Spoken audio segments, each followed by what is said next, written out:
네, 여러분 안녕하십니까. 한국여행업협회 회장을 맡고 있는 오차입니다.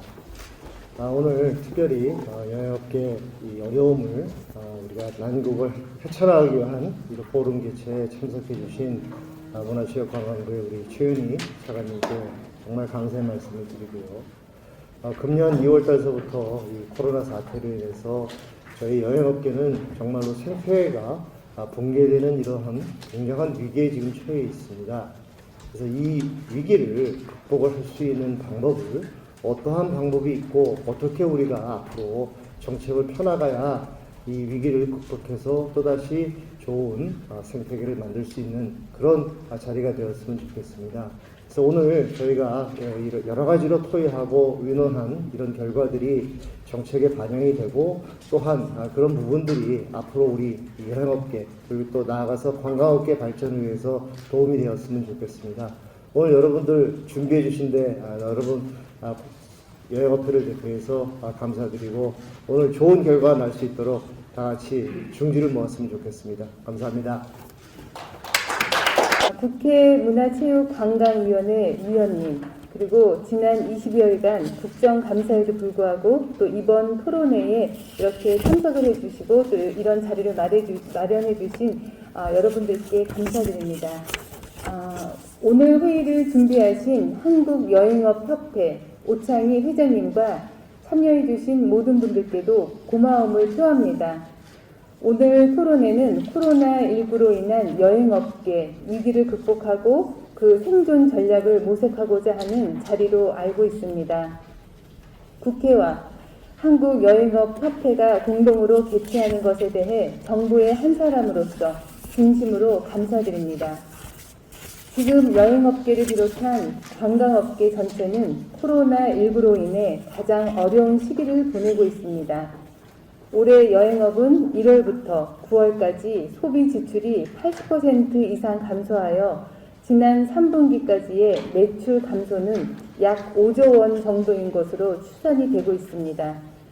문화체육관광부는 코로나19로 가장 큰 타격을 입은 관광, 문화, 예술, 체육을 관장하는 부처로서 특히 여행업계의 어려움을 함께 해결하기 위해서 여행업이 특별고용유지 업종으로 지정되도록 지원하고 융자 등 금융지원 등을 추진하였고 또 종사자 직무 역량 강화를 위한 교육 프로그램을 운영하고 전국 여행업계 실태 전수조사를 통해서 면밀하고 효과적인 정책 지원 방안들을 찾기 위해서 노력을 하고 있습니다.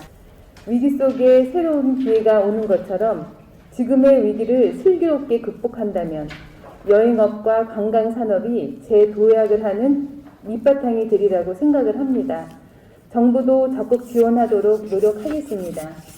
코로나19 장기화로 인한 여행업 생태계 붕괴 방지와 코로나 이후 시대 대비를 위한 오늘 토론회는 매우 시적절하다고 생각합니다. 오늘 토론회에서 여행업의 위기를 극복하기 위한 다양한 방안이 논의되기를 기대합니다.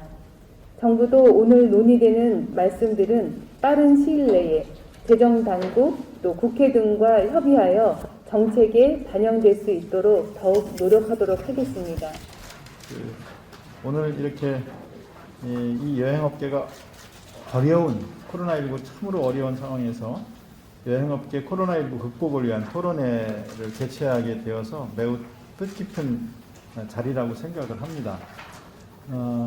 지금 저희 방으로는 하루에 몇 분씩 찾아오십니다. 지난주에 호텔 업계 어려움 때문에 융자 상환 문제를 상의하러 회장님도 오시고 또 항공업계 또 왔다 가시고 오늘 또 오전에 또 그 저가항공사 쪽에서 또 오셔서 여러 가지 상의를 하고 가셨습니다.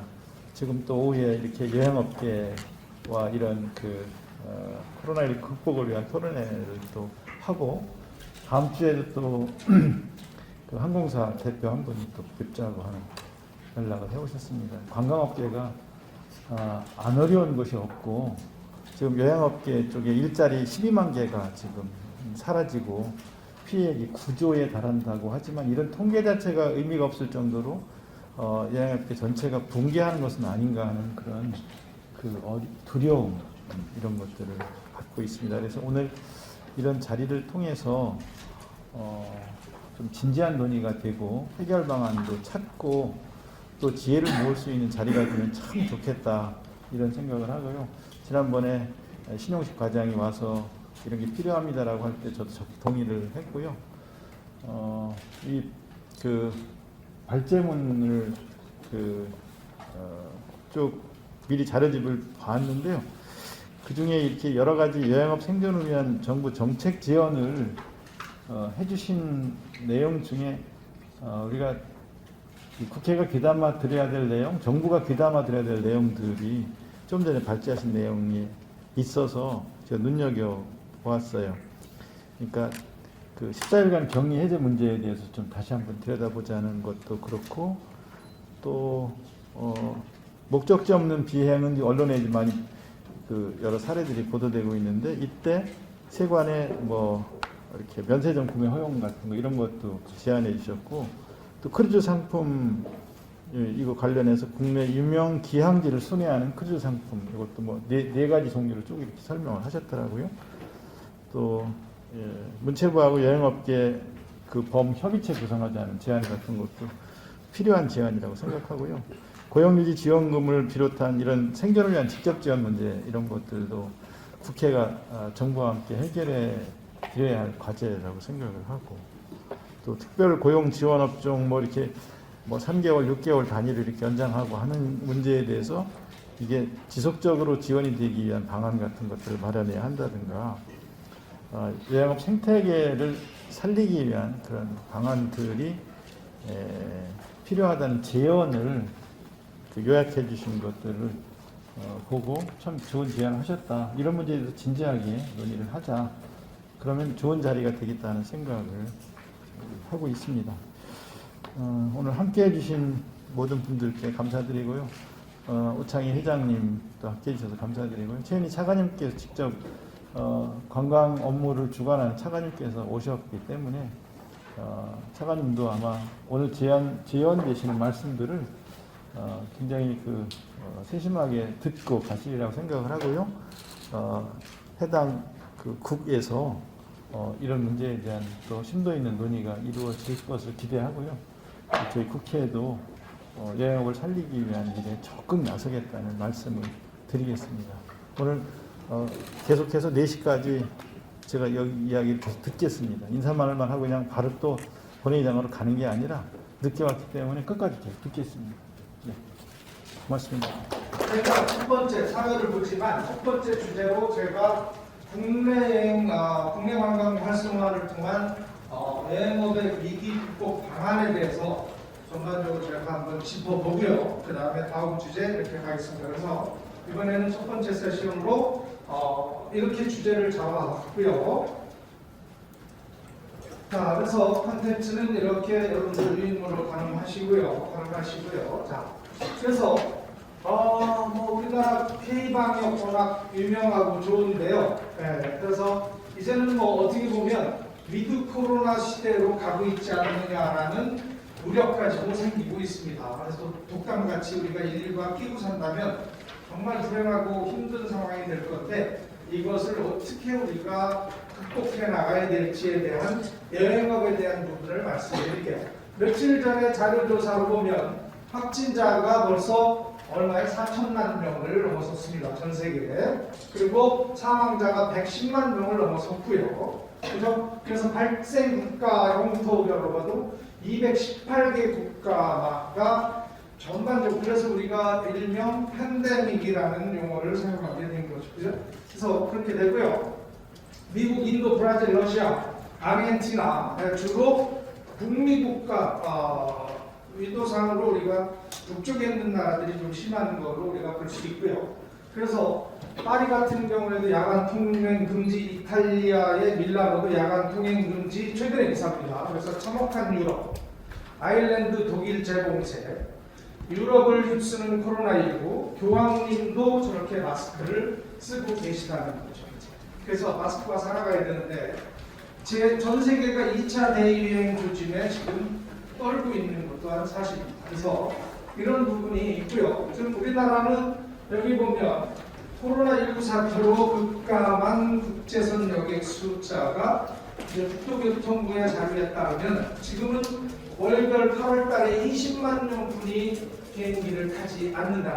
숙박한 사람만요. 자, 그래서 이게 지금 여행업의 골사 위기인데요. 지금 빚으로도 못 버텨 여행사 960여 개 곧 사라져. 그죠? 네. 이런 뉴스가 나오고요. 네. 인터파크 투어 내달부터 해외 영업부 전원 무급 휴직. 이런 암울한 기사입니다. 이거는 어느 여행사 사장님이 쓴 글인데요. 후배가 극단적인 선택을 했다는 내용입니다. 그죠? 네. 그래서 이런 암울한 시기인데요. 그래서 국내 여행사들의 코로나 대책에 대한 것을 하나 자유 인터 노랑 야놀자 뭐 여기 어때 마이디어 출포 뭐 여행 박사 이런 데들이 이런 대책을 현재 내놓고 있는데 이것 또한 상당히 지금 여러 가지로 어려움에 봉착해 있는 것이 사실입니다. 그래서 보면 2020년 지난달 9월 달에 항공 실적을 봐도 전년 대비 봤을 때도 증감률이 71%, 96%, 여객은 96%나 줄어서 3, 4%뿐이 가지 않는다는 결론이 나오고 있어요. 점점 더 어려워지고 있는 상황입니다. 연간 누계도 70%대를 이제 이렇게 상위에 선회하고 있습니다. 그래서 이렇게 많이 여행사의 부실은 결국 어떻게 되냐? 무급휴직으로 가고 정리해고로 가고 폐업으로 가서 실업률이 급증할 수밖에 없습니다. 이것이 이제 우리가 얘기하는 여행업 대란이 11월, 12월에 지금 나오고 있는 현실 중에 하나입니다. 그래서 이런 부분을 우리가 이제 직시를 해야 될 것 같고요. 그래서 이제 이렇게 운송 실적이 96%나 줄어 있고요. 최근 3년 국제선 여객 추이 9월 달을 보면 18년도에 530만 명이 나갔고 19년에 540만 명, 지금 19만 명분이 해외를 가지 못하고 있는 실정이다. 이렇게 여러분들이 보시면 될 것 같습니다. 그래서 자, 이 여행사가 저 글자가 잘못됐네요. 고사인데 여행업이 고사가 되고 파이어도 되고 법인이 파산하게 되면 결국에는 낙수 효과가 좋은 쪽으로 가야 되는데 굶어 죽게 되어 있다. 이런 구조를 지금 가지고 있다는 거죠. 그래서 지금 이 여행에 관련되는 다양한 직종들, 조종사, 승무원, 직항직 또한 다양한 전국 공항 항공 쪽에 종사하는 13만 명, 전국 인천공항, 김해공항 전부 다 포함한 겁니다. 여행업 종사자 이제 10만 명, 그다음 호텔 종사자 7만, 8만 정도 되더라고요. 그다음 국제회의업, 카지노 딜러, 면세점, 놀이동산, 유아시설업, 식당 120만 명 해서 그 나머지 또 각종 용역 종사자, 건축, 인테리어 이런 종사자까지 치면 국내 여행업이 국내 경제에 미치는 영향은 우리가 역대급이다라고 볼 수 있는데 과연 이렇게 일을 하지 못한다면 우리 이제 이 여행업에 관련된 모든 종사자들의 이 아픔이 많이 더 배가가 될 거라고 생각이 됩니다. 그래서 이 부분을 좀 어떻게 이라도 살려줘야 될 것 같은 생각을 가지고요. 그래서 이제는 K-트래블, 이제는 여행업을 좀 살려야 되겠다라는 생각을 가지고 있습니다.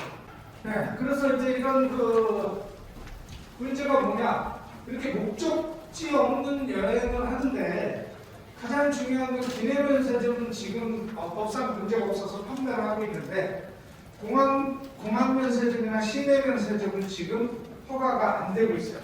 그래서 세관과 관세청과 얘기를 하고 있는데 저 문제를 빨리 풀어줘야 시내면세점에서도 사고 공항에 가서도 사야 이 면세품을 사는 것, 그 다음 기내식을 먹는 것이 해외여행에서 가장 중요한 아이템 중에 하나인데 그걸 현재 못하고 있는데 그래서 이 관세청의 발빠른 대책이 요구된다고 말씀드릴 수 있겠습니다.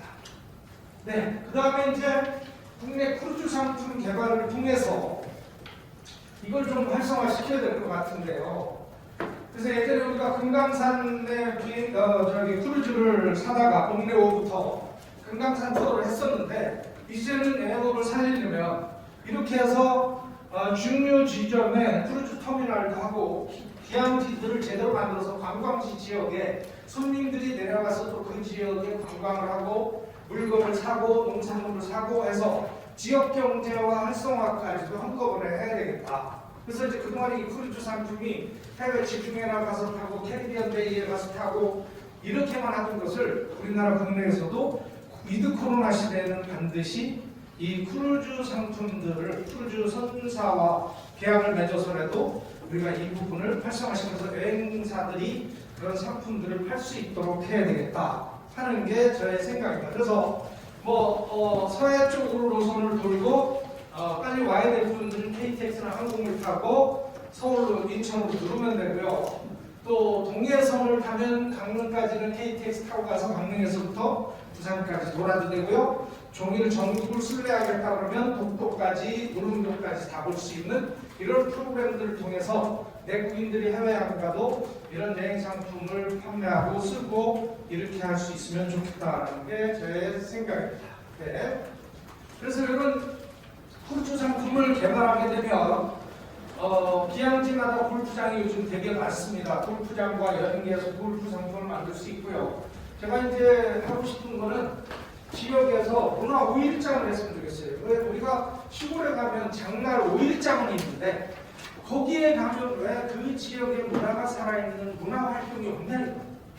갔는데 그래서 제가 웰링턴의 버먼트 스트리트에 가면 거기서 다양한 공연들이 이루어지니까 전부 다 그 장을 보러 놀러 가는 거예요. 가족들이. 근데 우리나라도 이런 5일장 제도를 좀 그 장사로 하는 5일장이 아닌 문화의 5일장을 좀 만들었으면 국가가 해서 그 5일장이 제대로 된다면 지역 경제도 살리고 전통 시장도 살릴 수 있습니다. 그래서 이런 방안들을 가지고 구체적으로 저는 했으면 좋겠습니다. 그래서 이런 것들이 있고요. 그다음에 캠핑장과 연계시켜서 캠핑 상품, 언택트로 차박 있는 분들 여러 가지를 또 같이 할 수 있고 렌트카 사업도 활성화될 수 있습니다. 그다음에 기항지의 액티비티를 활용하게 되죠. 여수 케이블카, 그다음에 패러글라이딩, 레일바이크 다양한 것들도 지역에서 판매할 수 있거든요. 그래서 이런 것들을 좀 했으면은 좋겠다는 생각이 들었어요. 그런 걸 통해서 국내 관광을 활성화하고 여행사의 일자리와 지역 경제 활성화, 이런 포스트 코로나에 외국 관광객이 왔을 때도 국내 여행을 어떻게 인바운드 관광객을 어떻게 우리가 유치하고 그들한테 즐거움을 주고 우리의 문화와 우수한 관광 자원을 보여줄 수 있냐 이런 것들을 우리가 할 수 있다 이런 말씀입니다. 네. 그래서 이 태국에서 이 조사를 트래블 버블에 대해서 해봤는데 73.98%가 전부 다 트래블 버블을 허용해야 된다라고 했고요. 우리나라도 인천국제공항공사에서 급하게 이 통계 조사를 한 거예요.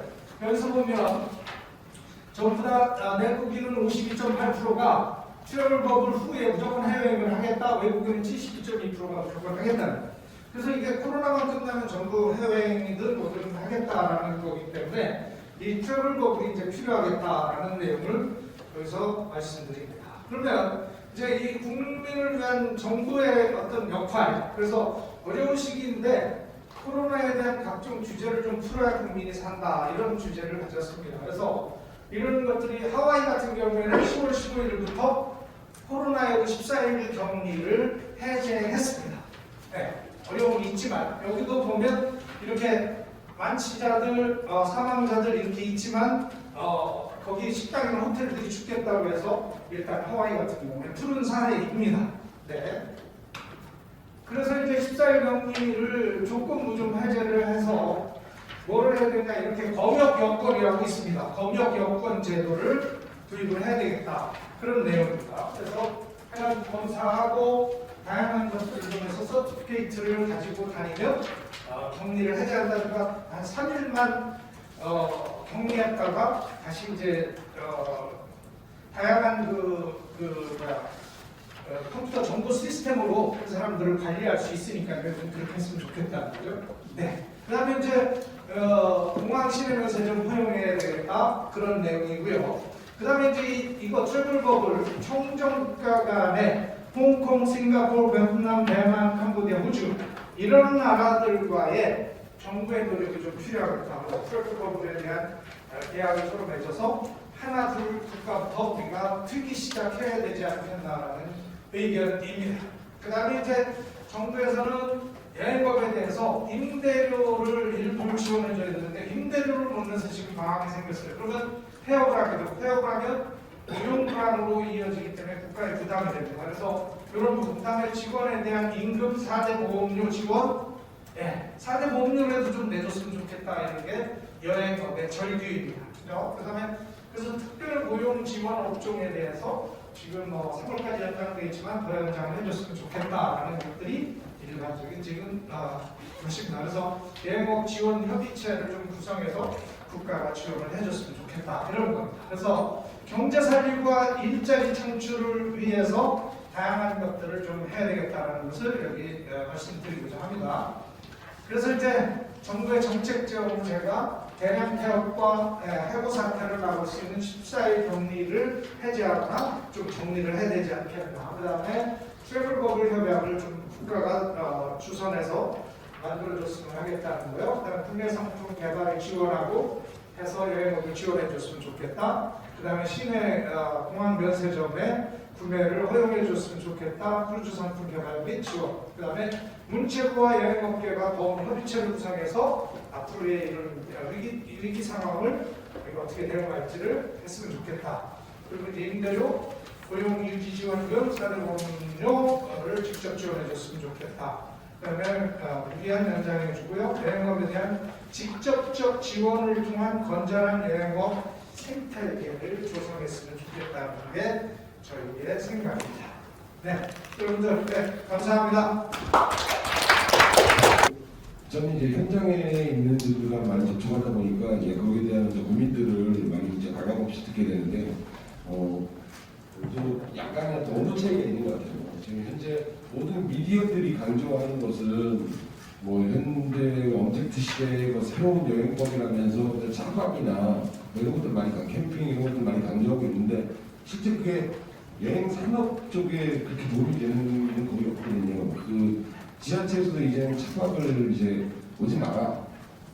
사실 여기서 뭐 공매전만 올리고 뭐 무슨 인터넷 유통업체에서 구입한 식재료나 이런 걸 가지고 거기서 해먹고 물론 좋죠. 그게 어떤 현대인들의 쌓인 이제 스트레스나 이런 거 많이 푸는데 굉장히 도움은 되겠지만 당장 여행업과는 여행 산업과는 이제 관계없는 그런 FIT 여행의 방법을 마치 이게 앞으로 언택 시대에 대유행할 것이며 이렇게 가야 맞다라고 얘기하는 어떤 좀 오도된 그런 주장들이 어떤 미디어나 어떤 SNS를 통해서 많이 그게 좀 살아나고 있는데 실제 그러한 것으로는 이런 여행업 산업의 어떤 고사가 나중에도 애프터 코로나 시대에도 계속 유지될 것 같은 그런 불길한 예감이 들고 또 그거 많이 우려하고 있는 목소리가 들립니다. 그래서 일단은 좀 정부에서도 그 많은 얘기들을 하면서 멈춤, 그다음에 대유행을 방지하자 그런 차원에서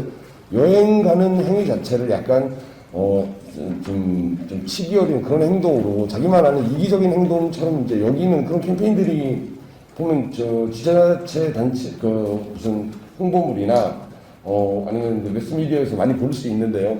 실제로 제가 라디오 프로그램과 신문 미디어에다가 기고와 출연을 하면서 그 댓글들을 살펴보면 그래서 거길 여행 가란 말이냐, 지금 세상이 어떻게 돌아가고 있는데 무슨 여행이냐 이 시국에 이런 식의 어떤 여행 자체를 좀 제약시하는 그런 경향들이 많이 지금 만연하고 있어요. 그래서 이런 부분들이 개선되지 않으면 국민적인 어떤 공감대를 얻지 않으면 이후에도 여행업의 어떤 살아난다는 보장은 별로 없을 것 같습니다. 그래서 국가 정책상 물론 감염을 예방하는 것이 되게 가장 중요한 목표이긴 하지만 사실은 그거를 그렇게 이분법적으로 이건 나쁜 행위, 별대 악, 뭐 이런 식으로 잘못 이제 흘러갈 수 있도록 그렇게 방치하는 것이 아니라 사실은 여행과 또 레저의 또 순기능들이 있기 때문에 그런 순기능들을 살릴 수 있는 그런 방향으로 캠페인을 약간 좀 바꿔봤으면 좋겠다는 생각이 들었고요. 그다음에 지금 여러 가지 어떤 지원 체제들을 많이 봤는데요. 실제 이제 여행을 소비하는 사람들이 지금 가장 어떻게 보면 기존 유통업체나 뭐 다른 업종에 종사하고 있는 사람들의 어떤 급여, 그거는 사실 경기 자체도 많이 침체됐지만 그렇게까지 영역처럼 많이 떨어지진 않았거든요. 그래서 제가 드린 제안 하나는 지금 현재 외국에서 일부 국가에 무슨 우울증을 겪고 있는 사람들이라든가 또 심리적 스트레스에 많이 시달리는 사람들에게 의료보험까지는 적용은 안 되더라도, 건강보험까지는 적용이 안 되더라도 소득공제 정도의 여행 비용을, 그것도 여행 관련 산업에서 이제 소비한 그 비용을 소득공제해주는 방안을 하면 이게 소비가 좀 먼저 이제 공급을 유도하는, 오히려 창출하는 그런 효과를 좀 거둘 수 있으리라고 생각되는데, 물론 이제 여러 형평성 때문에 여행 관광업에만 뭐 소득공제를 해줄 수는 없겠죠. 근데 실제 우리나라가 OECD 국가에서도 가장 이제 높은 우울증과 자살률을 많이 기록하고 있는데, 이건 국민 건강이나 여러 가지 국민 정서상 여행이 금지되어 있는 이런 스트레스, 코로나 스트레스에 대비해서 앞으로도 여행 산업 발전도 도모할 수 있고 국민 건강에도 도움될 수 있는 그런 방안으로 한번 그와 비슷한 소득공제 부분을 정책을 한번 입법 제안이라든가 뭐 해줬으면 좋겠습니다. 네, 그런 아이디어를 먼저 봤습니다. 이상입니다. 네, 목포도. 네, 다음은 우리 한국관광공사의 우리 관광산업본부장님이신 신상용 본부장님께서 한번 소개를 부탁드립니다. 네, 우리 국내 여행, 이게 지금 코로나 때문에 닥친 위기가 국제 관광보다는 먼저 국내 여행 활성화부터 시작이 되리라 하는 것을 전부 다 동의하시는 바라고 생각합니다.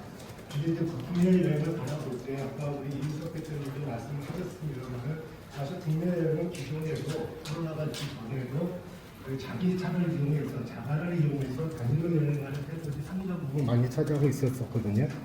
그 다음에 이제 그래서 이제 저희가 기존에는 어떻게 하면 좀 더 체류하고 또 만족도 높은 여행을 하는가 이런 걸 고민했었고, 그래서 국내 여행 수요를 어떻게 개발할까의 문제가 하나 있고, 또 하나는 거기에서 아주 이 관광업계가 어떠한 기여를 해서 관광산업을 활성화할 수 있을까, 그 두 가지 관점이 항상 공존해 왔다고 생각을 합니다. 그래서 앞으로도 이 두 가지 문제를 같이 바라보면서 해결의 책을 찾아 나가야 좀 현실성이 있는 얘기들이 되지 않을까, 이런 생각을 좀 해봅니다.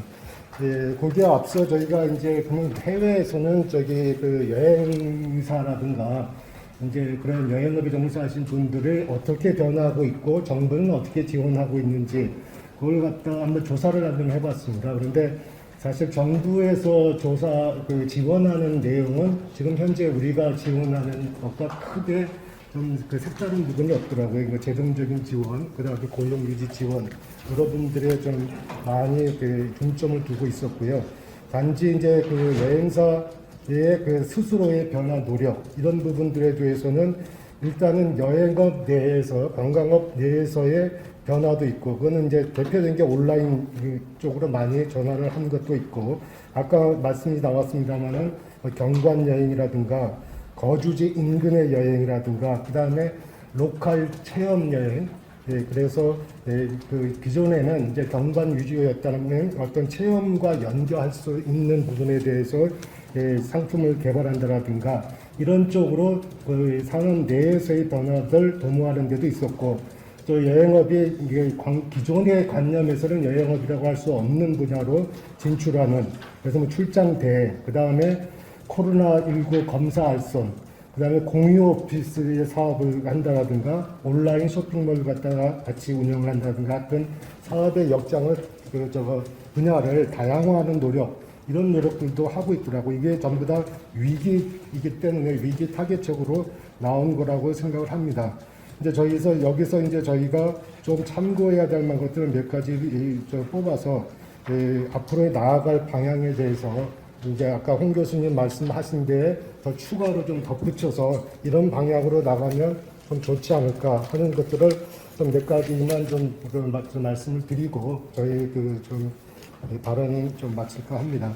먼저 첫 번째 문체문화공사가 중점을 둘 거는 이우석 대표님께서도 말씀을 하셨습니다만은 긍정적인 여행에 대한 부정적 인식을 좀 최소화하는 노력. 그 다음에 단절 없는 이 국내 관광 안전여행이 실시되도록 그러한 안전여행에 대한 문화를 확산하는 게 저는 이제 가장 중요하다고 생각을 합니다. 이게 여행이 굉장히 아까 말씀하신 오해를 받는다든가 해서 이게 자꾸 중단이 되고 그러면 그게 가장 큰 피해라고 생각을 하거든요. 그래서 단절 없는 안전여행 문화 확산을 가장 크게 우선시해야 된다고 생각을 하고 거기에 따라서는 저희들이 안전여행 가이드라든가 방역 지침, 그 다음에 가이드, 그 다음에 또 필요하다면 안전 관광에 대한 인증 등등 여러 가지의 수단을 동원해서 지속적인 관광이 이루어질 수 있도록 그렇게 진행을 해 나가는 것이 좋겠다고 생각을 하고, 그 다음에 아까 이제 말씀드렸지만 업계에다가 보다 더 초점을 맞춰서 대책을 생각을 해 본다면 일단은 이제 우리 업계가 이제 디지털 역량을 좀 더 강화해서 이제 이 앞으로 미래를 좀 대비해 나가야 되지 않을까 그런 생각을 합니다. 우리 카타에서도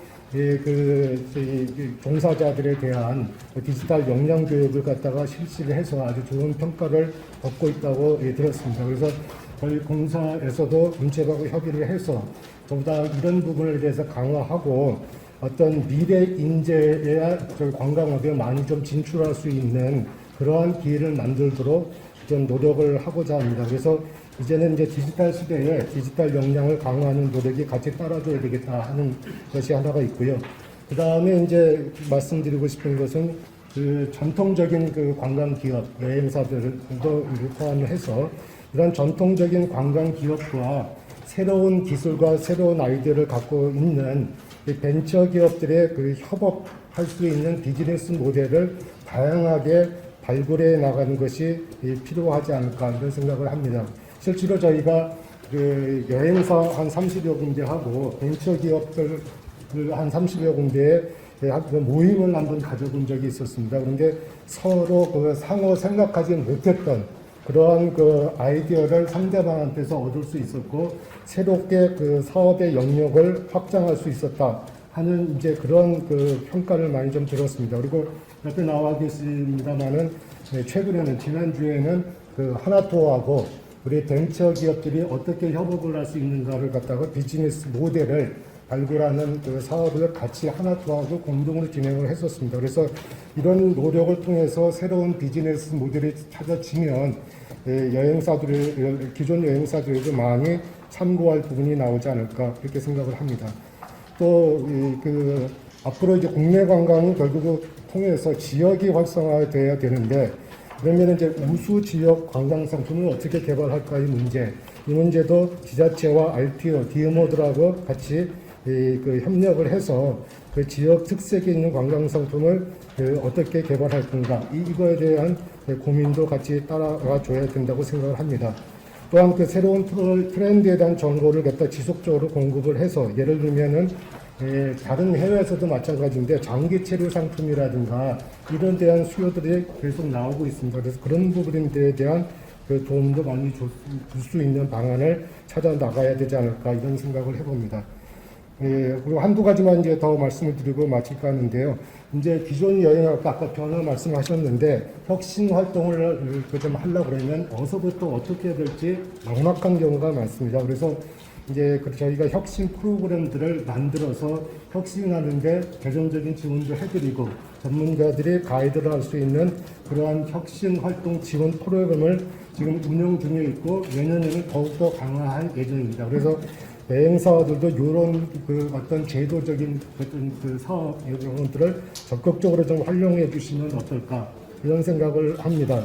마지막으로 지금 문체부하고 카타에서 여행업계에 대해서 전수조사를 해서 현황 파악을 하고 계시고 어떤 게 필요한지 어떤 문제점이 있는지를 그 조사를 하고 있는 것으로 알고 있습니다. 그래서 거기에서 나오는 만약에 그 어떤 그 대안이 있다 그러면 그걸 적극적으로 정책이나 사업에 반영해서 나갈 필요가 있겠다. 한 가지 예를 들어서 최근에 카타 회장님을 저희 이제 저기 만나 뵙고 의견을 드렸더니 그 여행 그 업에 종사하시는 분들이 계속 이제 경영이 어렵다 보니까 공유 그 오피스에 대한 그런 수요도 있다. 그런 거에 대해서는 그 이제 검토도 필요하다는 말씀을 주셨는데 그것도 상당히 저희는 좋은 아이디어라고 생각하고 그 스마트 오피스를 갖다 구현을 해서 여행업계가 공동으로 쓸 수 있는 그런 장을 만들어서 도움이 된다면 그것도 적극 고려해야 된다고 생각합니다. 이게 등등해서 그 전수조사 결과에 따라서 더 많은 그러니까 생각해 볼 수 있는 대안들이 나올 수 있지 않을까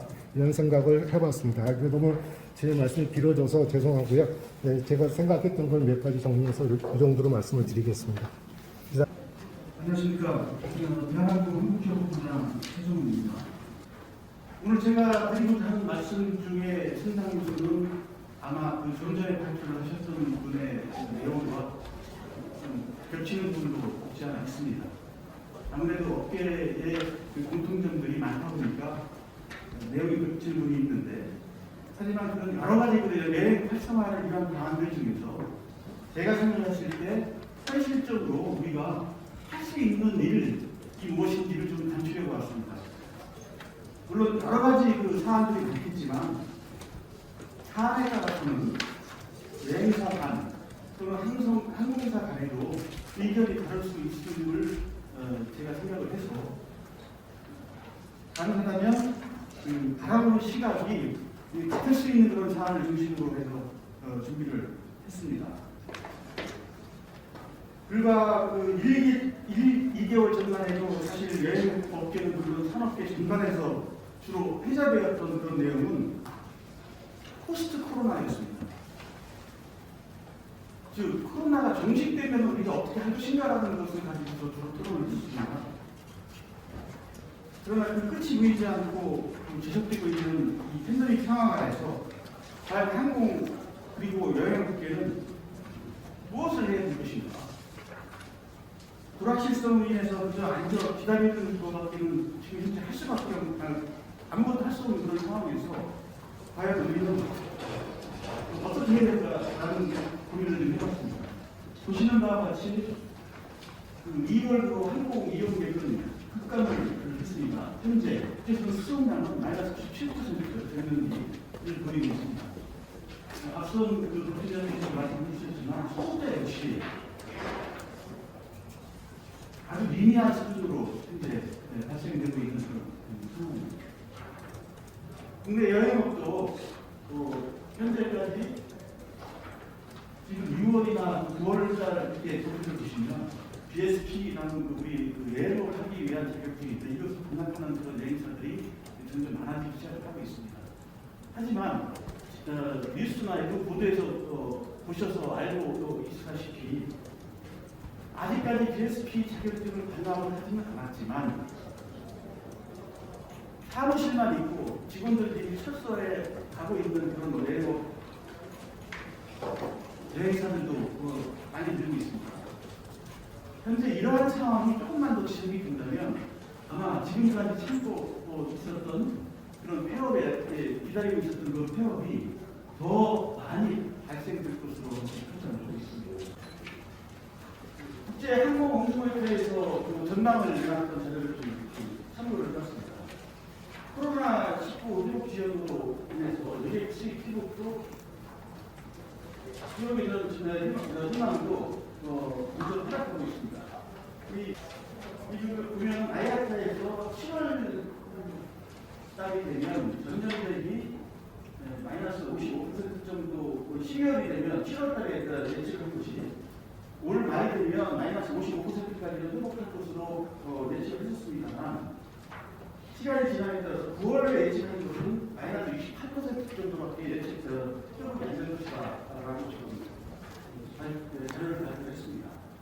아마 이게 10월이라고 11월이라면 이 수치 자체도 내려갈 것으로 예측하고 있습니다. 그다음 아야타에서 그 전망한 항공사의 이동성은 지금 현금 흐르는 거예요.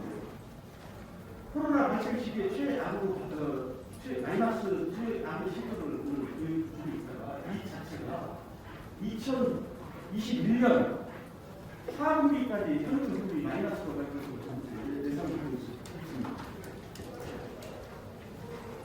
그리고 세계 관광기구인 WTO에서도 과연 그 국제 여행 수요가 어떠한 형태로 회복이 될 것인가를 전망을 시나리오별로 했었습니다.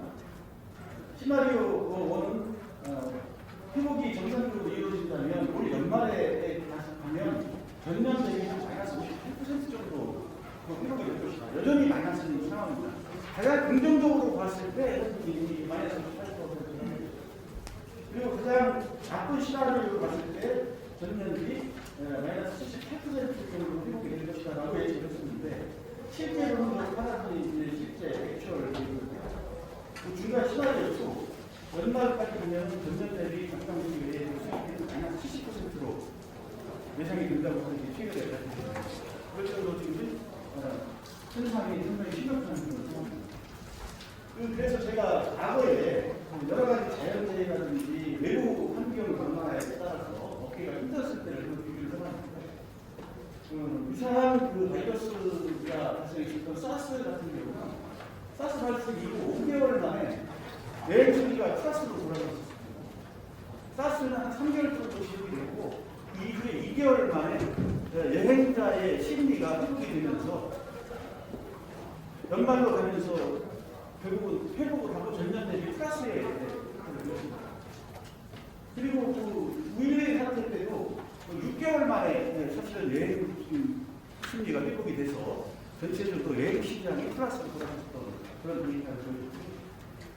가장 심각했던 금융위기도 발생 후 10개월 만에 여행 시장이 회복이 됐었던 그런 분위기를 보여줍니다. 그래서 현재 코로나는 이 끝을 알 수가 없는 상황입니다. 물론 최근에 조금씩 치료제 백신 같은 백신 개발 같은 그런 내용들에 대한 발표도 좀 있었지만 아직까지는 불확실하기 때문에 과연 이 코로나가 또는 코로나로 인해서 업계가 받아야 되는 이 안 좋은 영향들이 몇 개월에 갈 수가 없는 그런 상황이 발생인 것 같습니다. 그래서 제가 생각을 할 때 현 상황에서 그러면 우리가 업계가 어떻게 해야 충분할 수 있을 것인가? 아까도 말씀드렸지만 그 이전에 우리가 지속해서 회자를 하고 회자가 되고 논의하고 있었던 것은 포스트 코로나입니다. 그러나 포스트 코로나를 기다리다가는 업계가 고사하고 말 것이라는 그런 예측이 아까 또 나오고 있는 그런 상황입니다.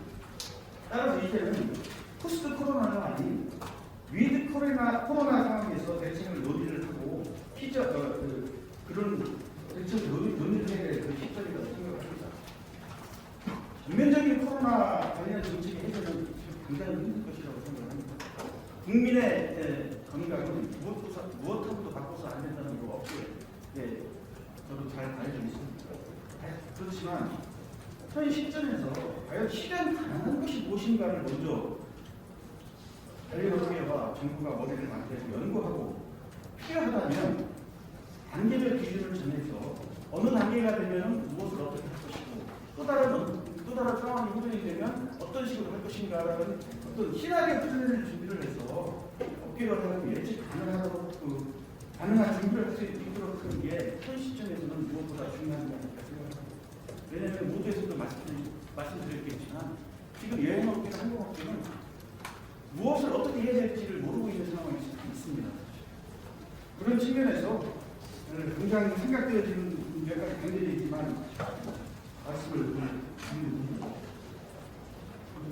제가 오늘 준비한 것은 여러 가지 사안이 있지만 그럼에도 불구하고 정부 당국의 여러 가지 입장, 그 다음에 각 여행업계들의 입장을 고려를 해서 가능한 의견이 수렴될 수 있는 세 가지를 추려봤습니다. 하나는 아까 모두 다 우선 발표자께서 말씀하신 것처럼 단계별로 14일 재가격이 완화합니다. 14일 재가격이 완화도 무조건 하라는 게 아닙니다. 무조건. 이것도 상황에 따라서 단계적으로 해나가는 게 있고, 그다음에 모든 게 다 마찬가지예요. 검역국 우수국가와 사대를 도움을 주는데 이것도 전면적인 것보다는 단계적으로 하자는 내용이 있지만, 현재 그 특정 수요의 행사를 해서 자가격리를 면제하고 있습니다. 예를 들면 뭐 사업이라든지 학술, 공익, 인도적, 국적 그리고 시에는 사전 승인하에 자가격리를 면제해주고 있습니다. 그리고 기업인 출장 수요 대상으로 해서도 사전 승인을 하면은 중국, 베트남, 코리아 같은 경우는 7월 29일이고 일본 같은 경우는 7월 1일부로 이미 국가에서 해제를 해주고 있습니다. 이것을 저는 좀 더 확대를 한과 동시에 발급 절차, 자가격리 면제에서 발급 절차를 간소화하는 게 기업들이 막내를 하는데 도움이 되지 않을 거라는 생각입니다. 현재 기업체에서 자가격리 면제를 위해서 신청하는 절차를 보면 시청자가 국내에 있는 반려부처라는 것은 다 기업과 관련이 있는 산업, 문화 등등 방송까지 반려부처에 시청자를 내면 반려부처에서 승인 여부를 통보를 합니다. 그 기업이 됐든 시청자가 됐든. 그러면 이 시청자가 이것을 가지고 해외에 나가서 해외 공간으로부터 면제서를 받게 돼 있어요. 이것은 아마 제가 섣불리 판단하는 것은 아닌지 모르겠지만 미국 외국인 우리 코로나 발생 초기에 외국인들이 한국에 들어올 때 워낙 많이 발생을 하니까 해외에 있는 우리 공간을 통해서 면제서를 들어와라는 것 때문에 이게 그대로 정착이 된 게 아닌가 생각하니까 우리나라 국민이 나가다 들어오는데 그 면제서를 해외 공간에서 받게 되어 있어요. 이것도 사실은 뭐 편한지는 모르겠지만 실질적으로 꼭 그렇게 할 필요가 있느냐? 우리가 신청 부처도 이렇게 많은데 기업들의 원활한 해외의 그 산업 활동을 위해서 신청 부처도 하나로 통일화시키고 여기에서 신청을 신청하면 바로 심사해서 들어오는 그 면제서도 가서 발급을 해주면 훨씬 더 많은 기업인들이 안심하고 업무를 할 수 있지 않을까라는 생각입니다.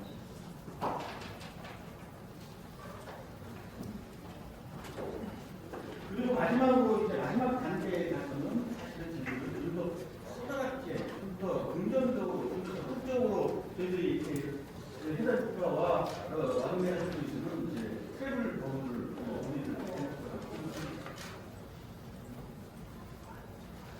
트래블 법도 무조건 일시에 전 국가와 하는 게 아니고 현재 한국의 확진자 비율이 한 0.05% 정도 됐다고 생각해요. 우리보다도 물론 그쪽에 검역의 어떤 신뢰성에 대해서는 뭐 논외를 하고 베트남이라든지 캄보디아라든지 대만이라든지 중국 같은 경우 뉴질랜드를 포함해서 한국의 확진자 비율보다도 낮은 확진자 비율을 보이고 있습니다. 이런 국가들 보면 우리나라가 먼저 나서서 이제 트래블 법을 하나로 적극적으로 의견을 개진해야 되는 시기가 아닌가라는 생각을 합니다. 이거는 지난번에 발표된 것이기 때문에 트래블 법을 한다면 상당히 많은 우리 내국인들이 해외여행을 할 의향이 있다라고 언론을 생각하는 또 마지막으로 아직까지 트래블 버블을 시도하는 국가들도 있고 많지만 아직까지도 한국인들이 그 나라를 방문하기 위해서는 여러 가지 절차를 거쳐야 되는 복잡한 문제들이 아직도 존재하고 있습니다. 그런 절차들을 좀 더 간편화하는 방법이 있고 현재 뭐 준비 중인 것은 아니는데 2000년에도 PCR 검사센터를 운영해서 해외로 이동하는 분들이 간단하게 그 현장에서 음성을 받아서 수속할 수 있도록 해주는 그런 시스템이 있습니다. 영국의 히드로공항 같은 경우는 7월 27일부로 이 5터미널에서 1시간 이내에 코로나19 검사 결과 수집 가능한 기기를 도입을 했습니다. 이 기기를 도입을 해서 이 기기를 통해서 음성으로 확인된 자에 대해서는 받아달라 라는 것을 적극적으로 해외에 세일을 하고 있는 겁니다. 그래서 이 영국 같은 경우는 영국 테드공항에서 주로 확진을 검사 결과 음성으로 확진된 사람들은 항공 들어갈 때 격리 없이 들어갈 수 있는 이런 제도도 해외에서도 하고 있다는 사례를 말씀을 드립니다. 그래서 우리도 이제는 뭐 인천공항에다가 지금 설치해서 운영하고 설치를 준비 중인 것을 알고 있는데 설치로 끝나는 게 아니라 설치가 되면 우리도 이제 설치를 했으니 너희 나라도 우리 국민들을 자가격리 없이 좀 받아줬으면 좋겠다라는 회의 세일을 해야 되지 될 때가 아닌가라고 생각합니다. 그리고 뭐 이거는 아직 개발된 건 아닌데 제가 며칠 전에 자료를 쓰다 보니까 현재 세계 경제 포럼에서 비용을 내가지고 커먼소스라는 팬데믹 환경하에서 국가 간 여행을 용이하기 위한 핸드폰 어플리케이션을 지금 개발하고 있다고 합니다. 이 핸드폰 어플리케이션은 우리가 기존에 얘기가 되었던 디지털 면역 여건과 동일한 효과를 발생시키는 그런 어플리케이션입니다. 그래서 현재 9월부로 미국이나 항공사를 현재 테스트 중이고 이것을 도입하려고 하는 부분들도 지금 점점 확대가 되고 있다는 그런 내용입니다. 이것은 뭐 우리 URL을 제가 이렇게 해놨습니다. 나중에 보시면 되죠. 이게 뭐냐면 여행자는 이 어플리케이션에서 이 커먼패스라는 데서 지정한 각 나라의 공인검증기관에서 코로나19 테스트 실시한 다음에 핸드폰 내려다가 이 결과를 업로드를 합니다.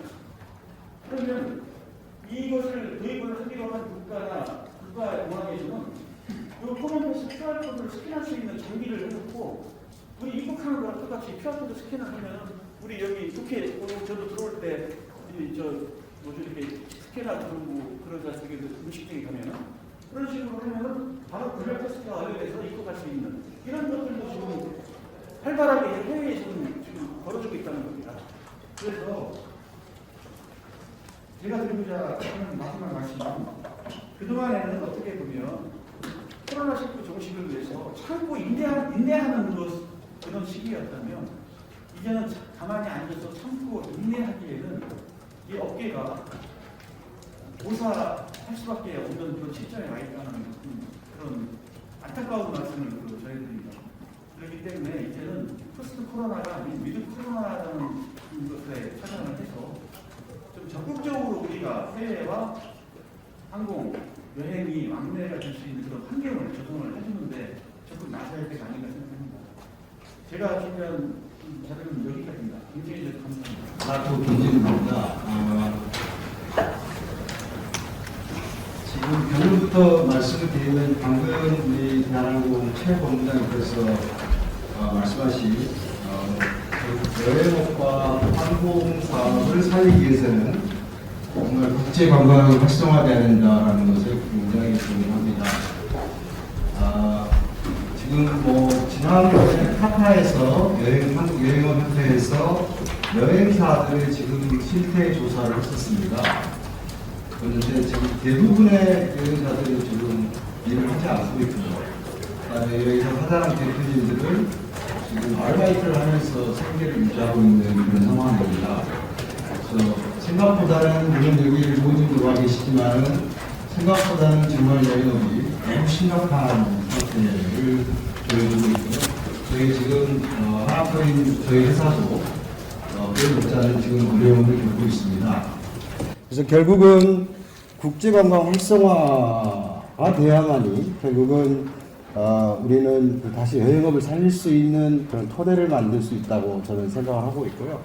그런데 그게 지금 현재는 코로나로 인해서 질병 관리와 경제 살리기 두 양면에서 우리나라는 너무 질병 관리 쪽에 지금 물론 그게 중요합니다. 당연히 코로나로 발생되는 그런 위험이 있기 때문에 질병 관리를 철저히 해야 된다라는 것은 인정을 하지만 그 안에서도 어떻게 하면 우리가 최소한의 그런 어떤 상황으로 이런 그런 경제 살리기를 할 수 있을 것인가라는 것을 고민해야 된다고 보는데요. 아까 우리 홍 교수님께서도 말씀하셨지만 국내 관광을 활성화하자 좋습니다. 그렇지만 거기에 대해서 물론 정부에서도 지원금도 있었지만 이번에도 그걸로 가지고는 실질적으로 인건비도 줄 수 있는 만큼의 수익이 발생되지 않았습니다. 그만큼 국내 관광은 저가 상품으로 수익률도 굉장히 낮은 상품이다 보니까 일부 여행사에서 참여해서 판매 활동을 하였다 할지라도 실질적으로 그 여행사를 유지하기에는 어려운 그런 상황이었습니다. 결국은 저희 나라는 조그만 나라이기 때문에 그 다음에 가까운 중국, 일본, 동남아로 가는 수요가 꽤 많습니다. 결국은 그것이 국제관광이 활성화돼야만이 저희는 그나마 여행업에서의 기본적인 그 경영 활동이 좀 활성화된다고 보고 있고요. 그런 차원에서 좀 몇 가지 말씀을 드리면 지금 가장 큰 이슈는 14일 자가격리에 대한 이슈입니다. 그래서 자가격리 이슈를 당연히 해야 된다고 보는데 지난번에 제가 국회에서도 한번 의원님과도 협의를 한 내용이지만 저한테 말씀하신 거는 그러면 14일을 완화시켜주는데 얼마 정도면 좋겠느냐. 물론 카타 회장님하고 같이 왔었는데 그러면 그게 5일이냐 3일이냐 7일이냐 그거에 대한 과학적 근거를 우리가 좀 만들어줬으면 좋겠다는 말씀이 있었는데 사실 그거는 힘듭니다. 저희 입장에서는. 그래서 지금 단계별로 좀 그런 어떤 14일에 대한 자가격리를 완화시키는 방안은 뭔가. 다행히 그 여행을 하시는 손님들은 대부분 여행사를 통해서 여행을 하십니다. 출장 가시는 분들도 물론 항공사에서 항공권을 받으면 한국 여행사가 그걸 발권을 해주고 그 다음에 기타 여행하는데도 대부분의 고객들이 여행사를 통해서 합니다. 특히 요즘 같은 때는 아마 개별 여행, 즉 개인이 여행사를 직접 항공권을 발권하거나 또는 호텔을 예약하는 그런 수요는 굉장히 제한적일 것이라고 봐요. 그건 아마 그 동선을 관리하기 쉽지 않기 때문에 질병관리본부에서도 매우 위험하다라고 말씀하실 수 있을 거라고 봅니다. 그러면 이런 때에는 대부분의 개별 여행 손님이라 할지라도 대부분 여행사를 통해서 가기 때문에 그분이 어디를 간가, 무슨 비행기를 타는가, 무슨 호텔에 머무르는가, 무슨 차량을 타는가, 무슨 식당을 가는가를 우리는 다 알 수 있습니다. 또한 우리가 그 예약을 해주기 때문에. 그러면 우리 여행사가 해야 될 일은 정말 ISO와 같은 그 인증된 항공사, 그 다음에 인증된 숙박시설, 인증된 레스토랑, 인증된 차량, 이런 거를 저희가 준비하겠습니다. 지금 물론 한국질병관리본부와 WHO에서 지금 체크리스트로 요구한 게 한 315가지를 요구하고 있습니다. 그 중에서 여행과 관련된 부분을 저희가 모아서 여행업에서 그걸 한번 만들어서 질병관리본부 측에 동의를 해주시면, 허락을 해주시면 그 프로세스에 맞춰서 저희가 그런 ISO와 같은 인증 프로세스 한번 만들어 보겠다는 거거든요. 저희 회사 얘기를 잠깐 드리면 이번에 그 아시아나항공과 A380 스카이라인 투어를 하면서 그런 프로세스를 만들었습니다. 그래서 실질적으로 한 명도 거기에 대해 감염자도 없었고 또 그 후에도 감염자가 없었습니다. 물론 비행기만 탄 게 아니라 저희 손님들은 숙박도 같이 했었습니다. 그래서 철저하게 우리가 갖고 있는 세이프티 앤 조이라는 그런 프로세스를 질병관리본부에서 요구하는 그런 체크리스트를 철저하게 체크했습니다. 물론 한국 국내만 돌아오는 비행기를 할지라도 그렇게 했고 이게 지금 싱가포르 같은 경우는 SG 클린이라고 해서 이미 싱가포르에서도 항공, 그 다음에 숙박시설, 카페, 레스토랑 이런 부분에 대해서는 자기들이 그 인증하는 프로세스를 갖고 있습니다. 그런 나라들이 지금 계속해서 늘어나고 있기 때문에 그런 시설을 우리가 여행할 때 사용하게 한다면 그런 나라부터 우리 정부에서 허락해 주신다면 우리는 아마 그 아까 트래블 버블도 우리 최 법무장님께서 말씀하셨지만 그렇게 되면 단계적으로 여행할 수 있는 해외로 나갈 수 있는 손님도 생기고 또한 해외에서 들어오신 분들이 또 그런 프로세스에서 밟아서 들어오게 한다면 아마 방역에 대한 거는 저희가 막을 수 있지 않을까. 그리고 고객에 대한 DB, 동선에 대한 DB를 저희가 갖고 있기 때문에 여행사가 갖고 있기 때문에 행여 어떤 문제가 생겨도 철저하게 우리는 그 트래킹을 할 수 있다고 생각하고 있습니다. 또 하나 추가적으로 좀 말씀을 드리면 저기 회장님 계시는데 그 트래블 버블에 대해서 아까 말씀을 하셨습니다. 그러니까 단계별로 좀 그 진행할 수 있도록 허가해 줬으면 하는 부분이 물론 지금 이거는 상호주의이기 때문에 우리나라는 방역에 대한 거를 잘 하고 있지만 또 또 어떤 나라는 방역에 대한 것이 잘못되어 있다면 이게 결국은 또 저희에게 전염될 수 있는 우려가 있고 리스크가 있기 때문에 그런 방역이 잘 되는 나라, 내 나라 이렇게 우리가 늘 트래블 버블을 생각해 왔는데 저는 나라 대 지역으로 좀 생각해 줬으면 좋겠다라고 생각합니다.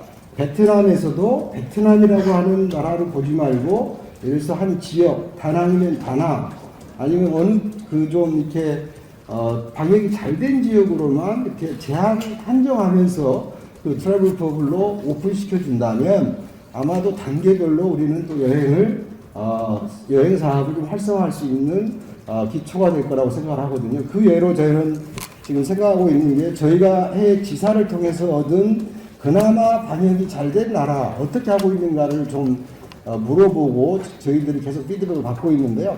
그중에 가장 잘 된 데가 아마 대만, 그분 잘 알고 계실 겁니다. 그 다음에 싱가포르, 그 다음에 베트남에서도 그런 다낭이라는 그런 섬, 그것이 아주 잘 되고 있고요. 그 다음에 라오스의 방비엔 같은 데도 아주 잘 하고 있는 걸로 알고 있습니다.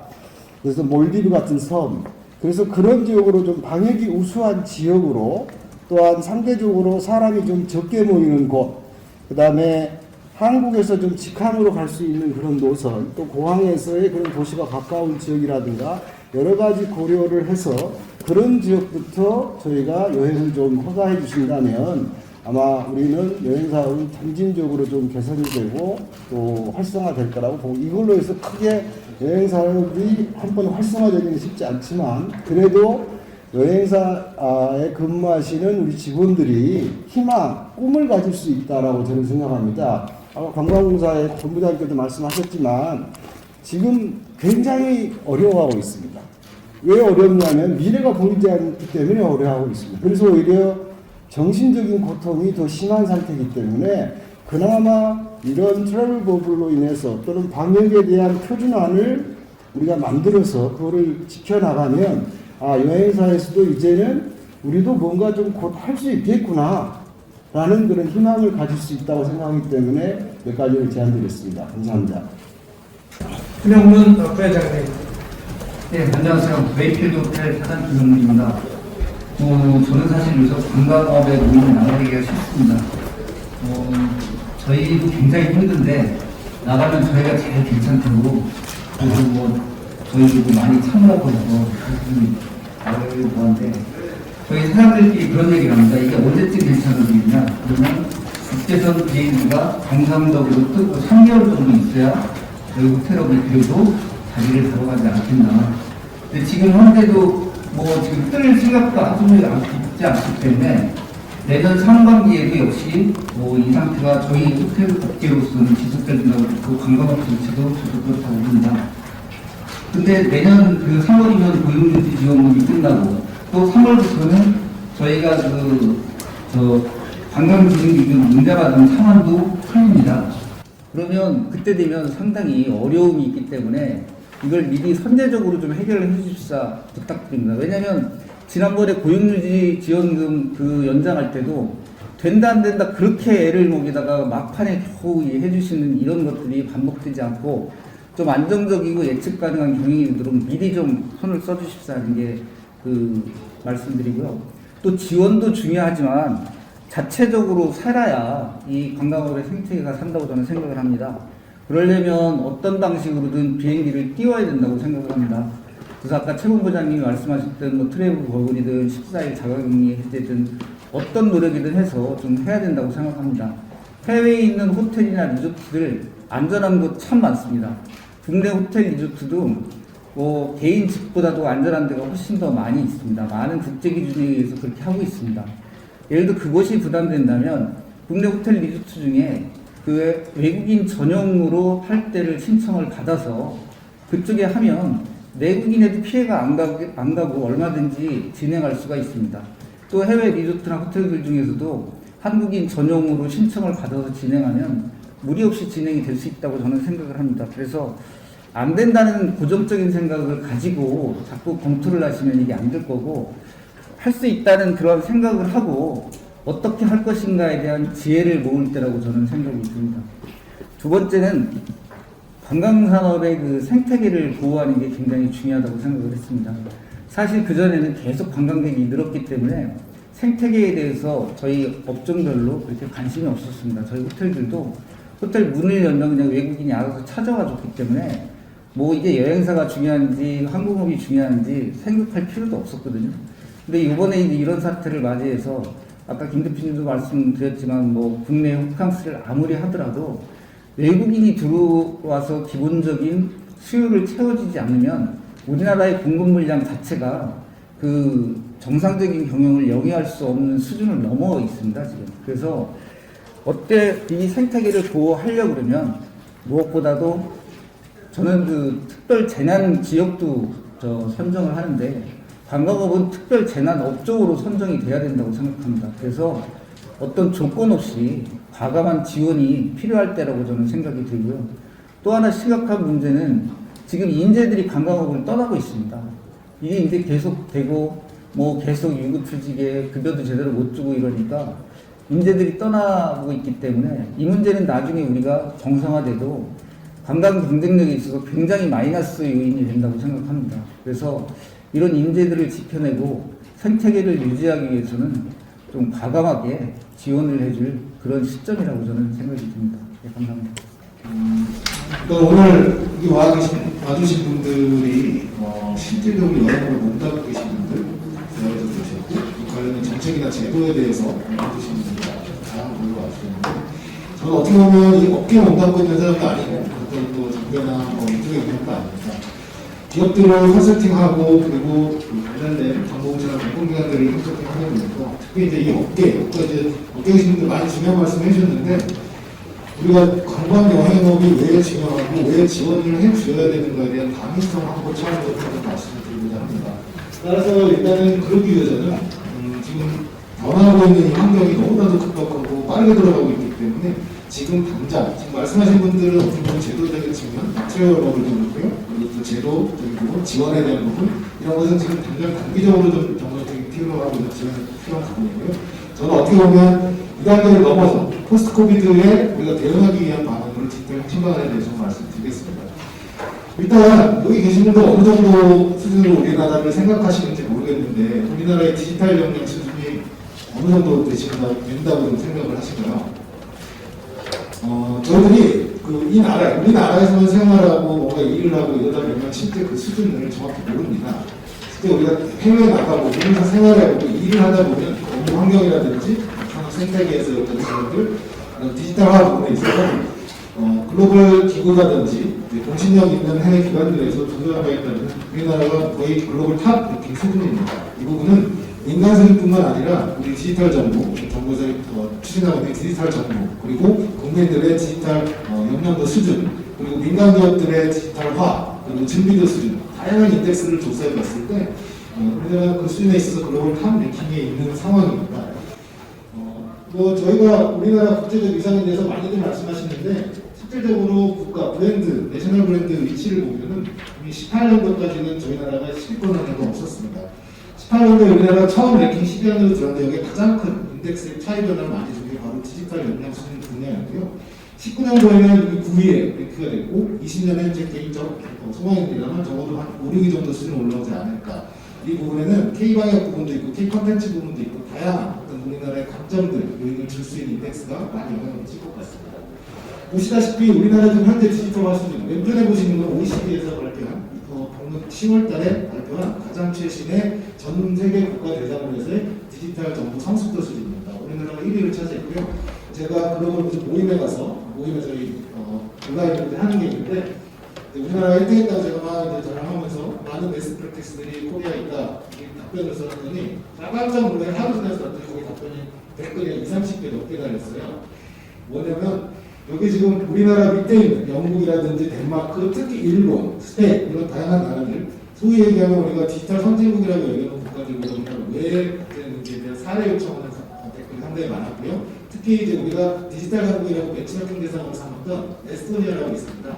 실제 디지털 정보는 에스토니아에서 글로벌 리딩 컨트리에게 위장을 안 했었는데 실제 작년도 들어왔고 조사한 바에 따르면 실제 우리나라가 에스토니아보다 훨씬 앞서 있는 전자정보 역량 수준, 디지털 역량 수준을 가지고 있었던 것을 파악했고요. 우측에 보시는 두 인덱스는 UN e-Government 서베이에서 매년 조사하는 겁니다. 2010년부터 이게 진행됐는데 우리나라는 10년도에 처음 1위를 찍으면서 시작을 했고 실제 지금 2020년 와가지고는 전자정부 인덱스 그리고 실제 국민들이 정부에 참여하는 참여도 수준 이런 인덱스를 봤을 때 2위를 랭크되어 있습니다. 제가 왜 이 부분을 말씀드리냐면 일단 우리는 기본적인 역량을 가지고 있다. 특히 공공 부문에서 이 말씀드리고 여기를 시작했고요.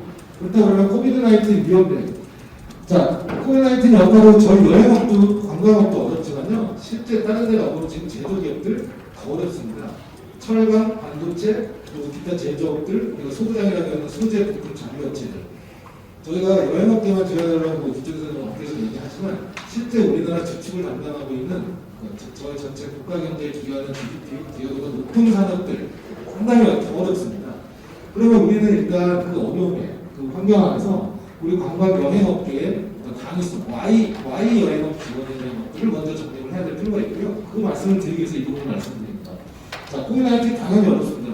이 역만 어려운 게 아니라 우리나라만 어려운 게 아니라 전 세계, 전 업종이 다 어려운 상황이고요. 왼편에 보시는 게 뭐냐면요. 이거는 이제 세계 관광 그 협회에서 WTTC에서 가장 최근에 발표한 내용이고요.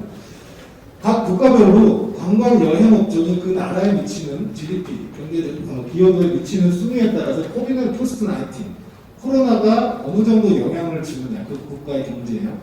자, 보시면 우리나라 제일 꼴등입니다. 4.2%. 물론 이 뒤에도 몇몇 나라는 있지만 실제 대표적인 나라들 보시게 되면 대부분 다 우리가 관광선진국이라고 얘기하는 나라들 그리고 관광 여행업이 그 나라의 국가 경제 기여도가 미치는 포션이 많은 나라들이 타격을 당연히 많이 받겠죠.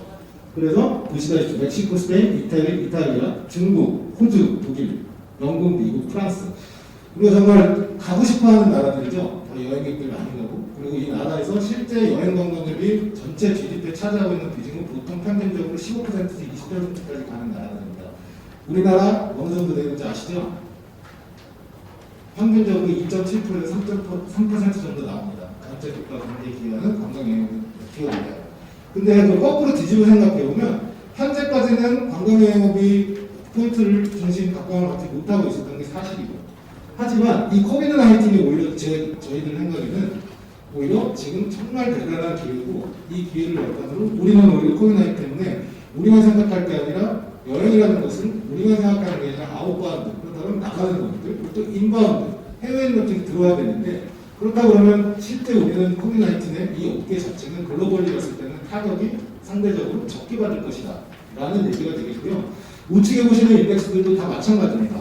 전 세계 국가들을 대상으로 여행업 그리고 관광업이 우리나라에 어느 정도 타격을 주고 영향을 줄 것인가를 매트릭스로 분석을 해보고 우리 국가 경쟁력 그 차원에서 GDP 기여도를 했을 때를 우측에 있는 이 두 도표는 아예 우리나라 표시도 되지 않습니다. 그 얘기는 역설적으로 생각해보면 우리한테 더 기여가 많다라는 부분을 말씀드리고 싶고요.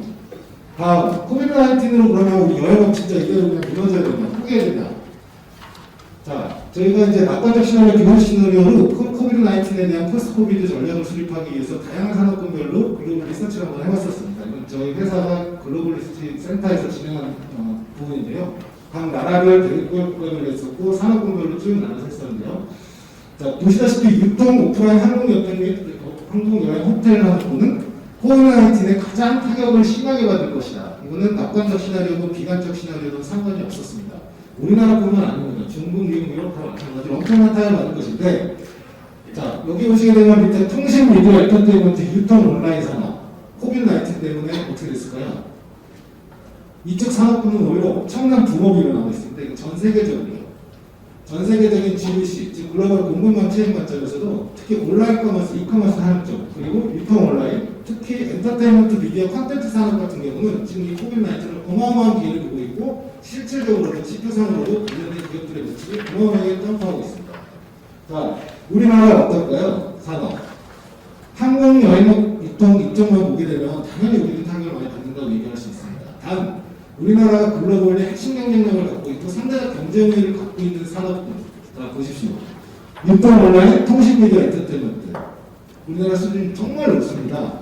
이거는 제가 다른 인덱스에서도 가져오면 보여드릴 수 있는데 그 얘기는 뭐냐면 디지털 기술과 융합 효과가 큰 이쪽 분야의 산업, 즉 콘텐츠 산업, 엔터테인먼트, 유통 온라인 이쪽이 우리 여행과 항공 유통업자에 융목화된다고 그러면 이 디지털 폭발력은 어마어마할 거라고 생각을 합니다. 그래서 아까 말씀드렸지만 그런 역량이 있느냐. 자, 중앙정부서든가 공공부문 차원에서 디지털 역량이 있다. 이게 탑수입니다. 그리고 코비드-19 기여입니다. 그런데 기여에서 어떤 부분의 산업 융복합화를 통해서 기여를 창출할 것인가. 우리는 당연히 이 부분이 되겠죠. 우리나라 가지고 강점을 활용해야 됩니다. 그렇다 그러면 실제 저희가 봤을 때 디지털 여행 서비스, 디지털 관광, 스마트 관광에서 얘기 많이 나오죠. 이런 측면에서의 포스트 코비나, 즉 코비나 당분간 이게 언제 종식될지 아무도 모릅니다. 다만 이게 끝났을 때 여행 수요 폭발적으로 증가할 것이면 누구나 예측할 수 있습니다. 그건 놀러왔던 소비자 여행객들 욕구들. 이걸 대응할 수 있는 부분을 실은 저는 이 어려운 시기에 해야 되는데 기업들이 어려우니까 자체적으로 못하니까 정부와 공공부문에서 이 부분을 적극적으로 진행해줘야 된다는 의미를 말씀을 드리고 싶습니다. 자, 국내 여행사는 계속 위기일 것인가? 이 부분을 저희가 전 세계 국가별로해서 필수제, 비필수제로 나눠가지고 이제 제가 리서치를 해봤는데 여행 부분을 보시면 여기 보시면 이게 이 숫자가 0에 수렴할수록 즉 숫자가 양수에 가까울수록 소비 심리가 훨씬 더 살아날 것이다라는 통계 결과인데요. 우리나라 인바운드 관광객의 가장 많은 비중을 차지하는 게 중국입니다. 다른 나라는 다 이 수표가 비슷한데요. 중국 같은 경우는 지금 -7, 특히 여행에서 이 얘기는 뭐냐면 포스코비나 이후에 분명히 중국 관광객들의 여행 수는 분명히 폭발할 것이고 이 중에서 우리나라 특히 인바운드 관광객의 가장 많은 수요를 차지하는 중국 관광객들을 끌어들이는데 1번으로 우리가 나타나서 선두 리딩하는 쪽으로 국가가 된다 그러면 실질적으로 이 수요를 타 국가들이 아까 제가 코비드-19 때문에 영향받는 국가들 즉 스페인, 유럽, 미국 이런 데보다 지리적으로 가깝고 훨씬 문화적으로 가깝고 우리가 그동안 중국 관광객들을 소비할 유입할 콘텐츠들이 많았기 때문에 실제 포스트-코비드-19 이후에 우리는 여행업은 엄청난 기회가 올 것이다. 그런 말씀을 드리고 싶어서 이 부분을 보여드리는 거고요.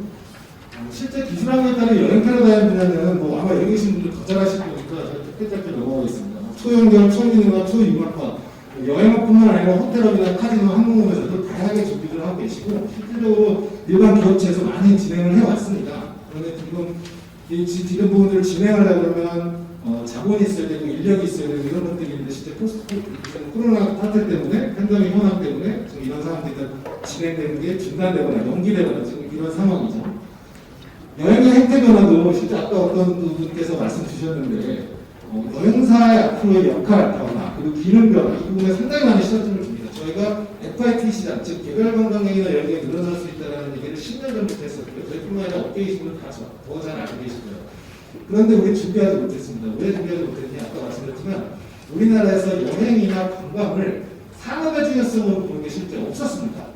저는 없었다고 표현하는데 실제 이거는 저희가 저희 업계분들하고만 얘기하면 몰라요. 제가 예를 들면 갖고 제조업체나 반도체, 장비, 소대부품, 그리고 철강업. 솔직히 철강업 저희 어렸을 때 EPC 업체들 간담회 가서 보면 실제 과거의 성과에 대해서 다 얘기하는 거 많이 했었습니다.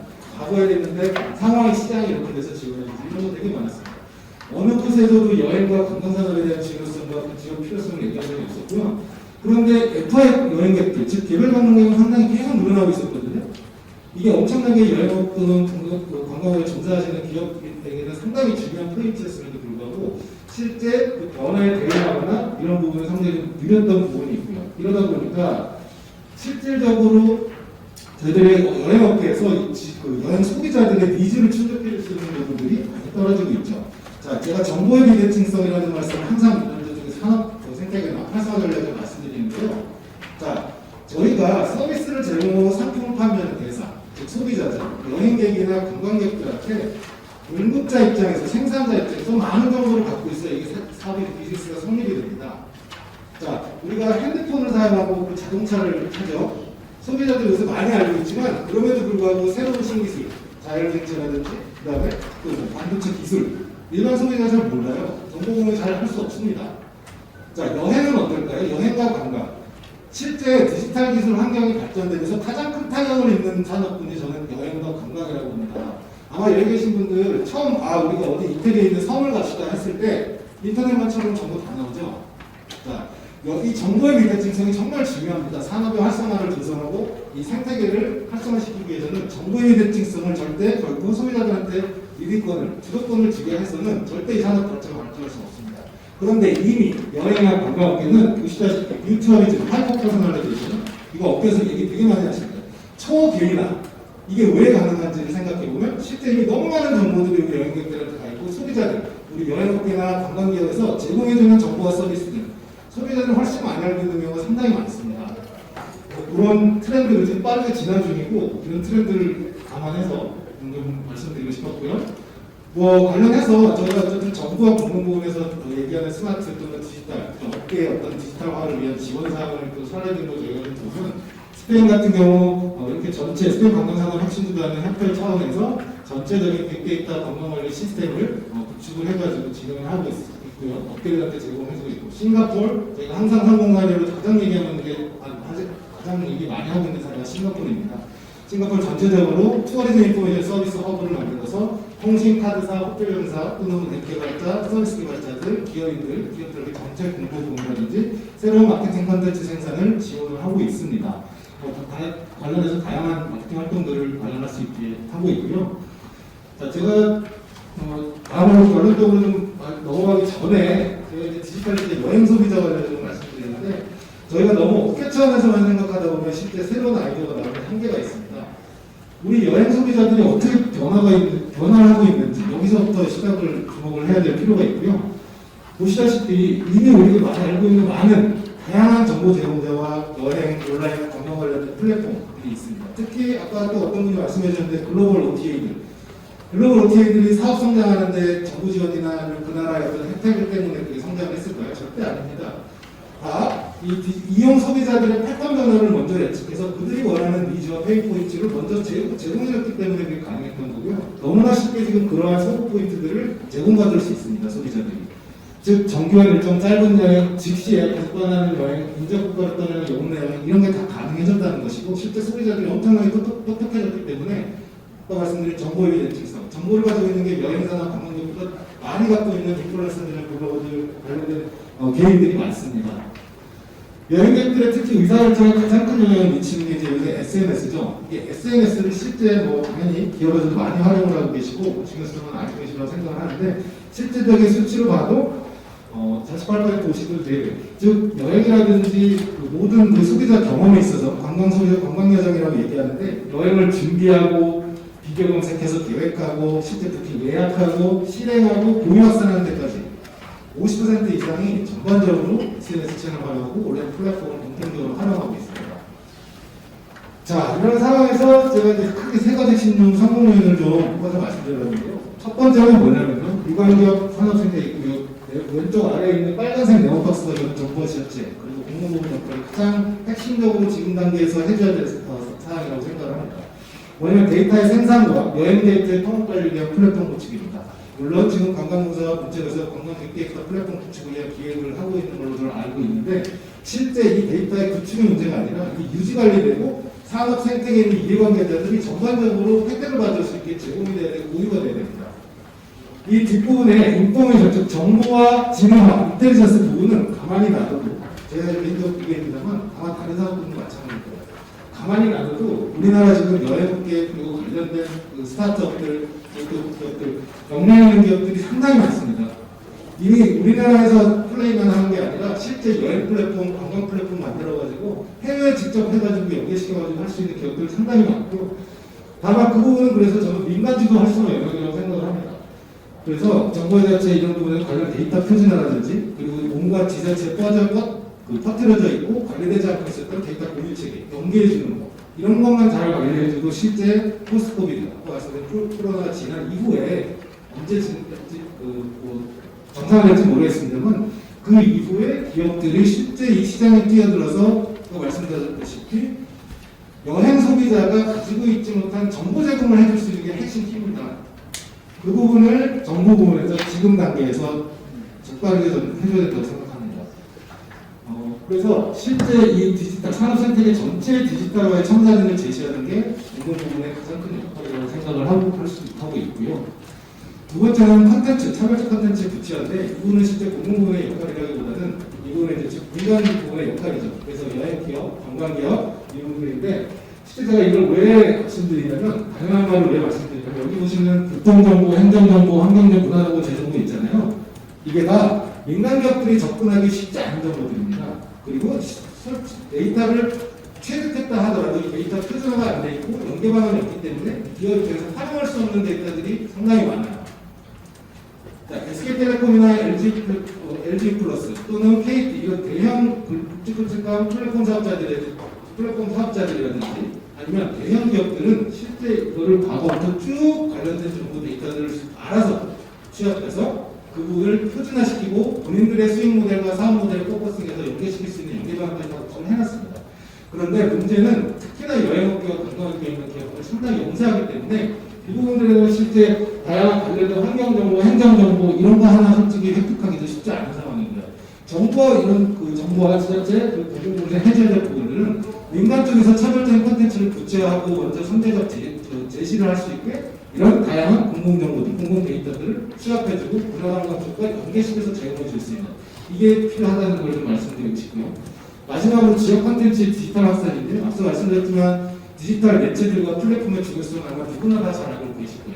근데 이 여행 소비자들의 어떤 그 행태라든지 그리고 트렌드 변화 그리고 정보의 어떤 양 이런 정보의 비대칭성이 점점 좁혀들어가고 있는 상황에서는 지자체 특히 지역의 어떤 자산들, 콘텐츠 자산들을 디지털 자산화 시키는 게 가장 중요합니다. 이 얘기는 뭐냐면 지자체 아마 가시면 저희가 이미 15년, 20년 전부터 지역 관광활성화 얘기 끊임없이 많이 했습니다. 그리고 지역에 실제 가보시면 지역에 다양한 지역 관광 사업들이 있었기 때문에 거기에 관련 데이터 축적이 되어 있고요. 지방 RTO도 있고요. 마이스도 지방 관련 전체적으로 뭐 마이스 협의회 지역별로 다 있고요.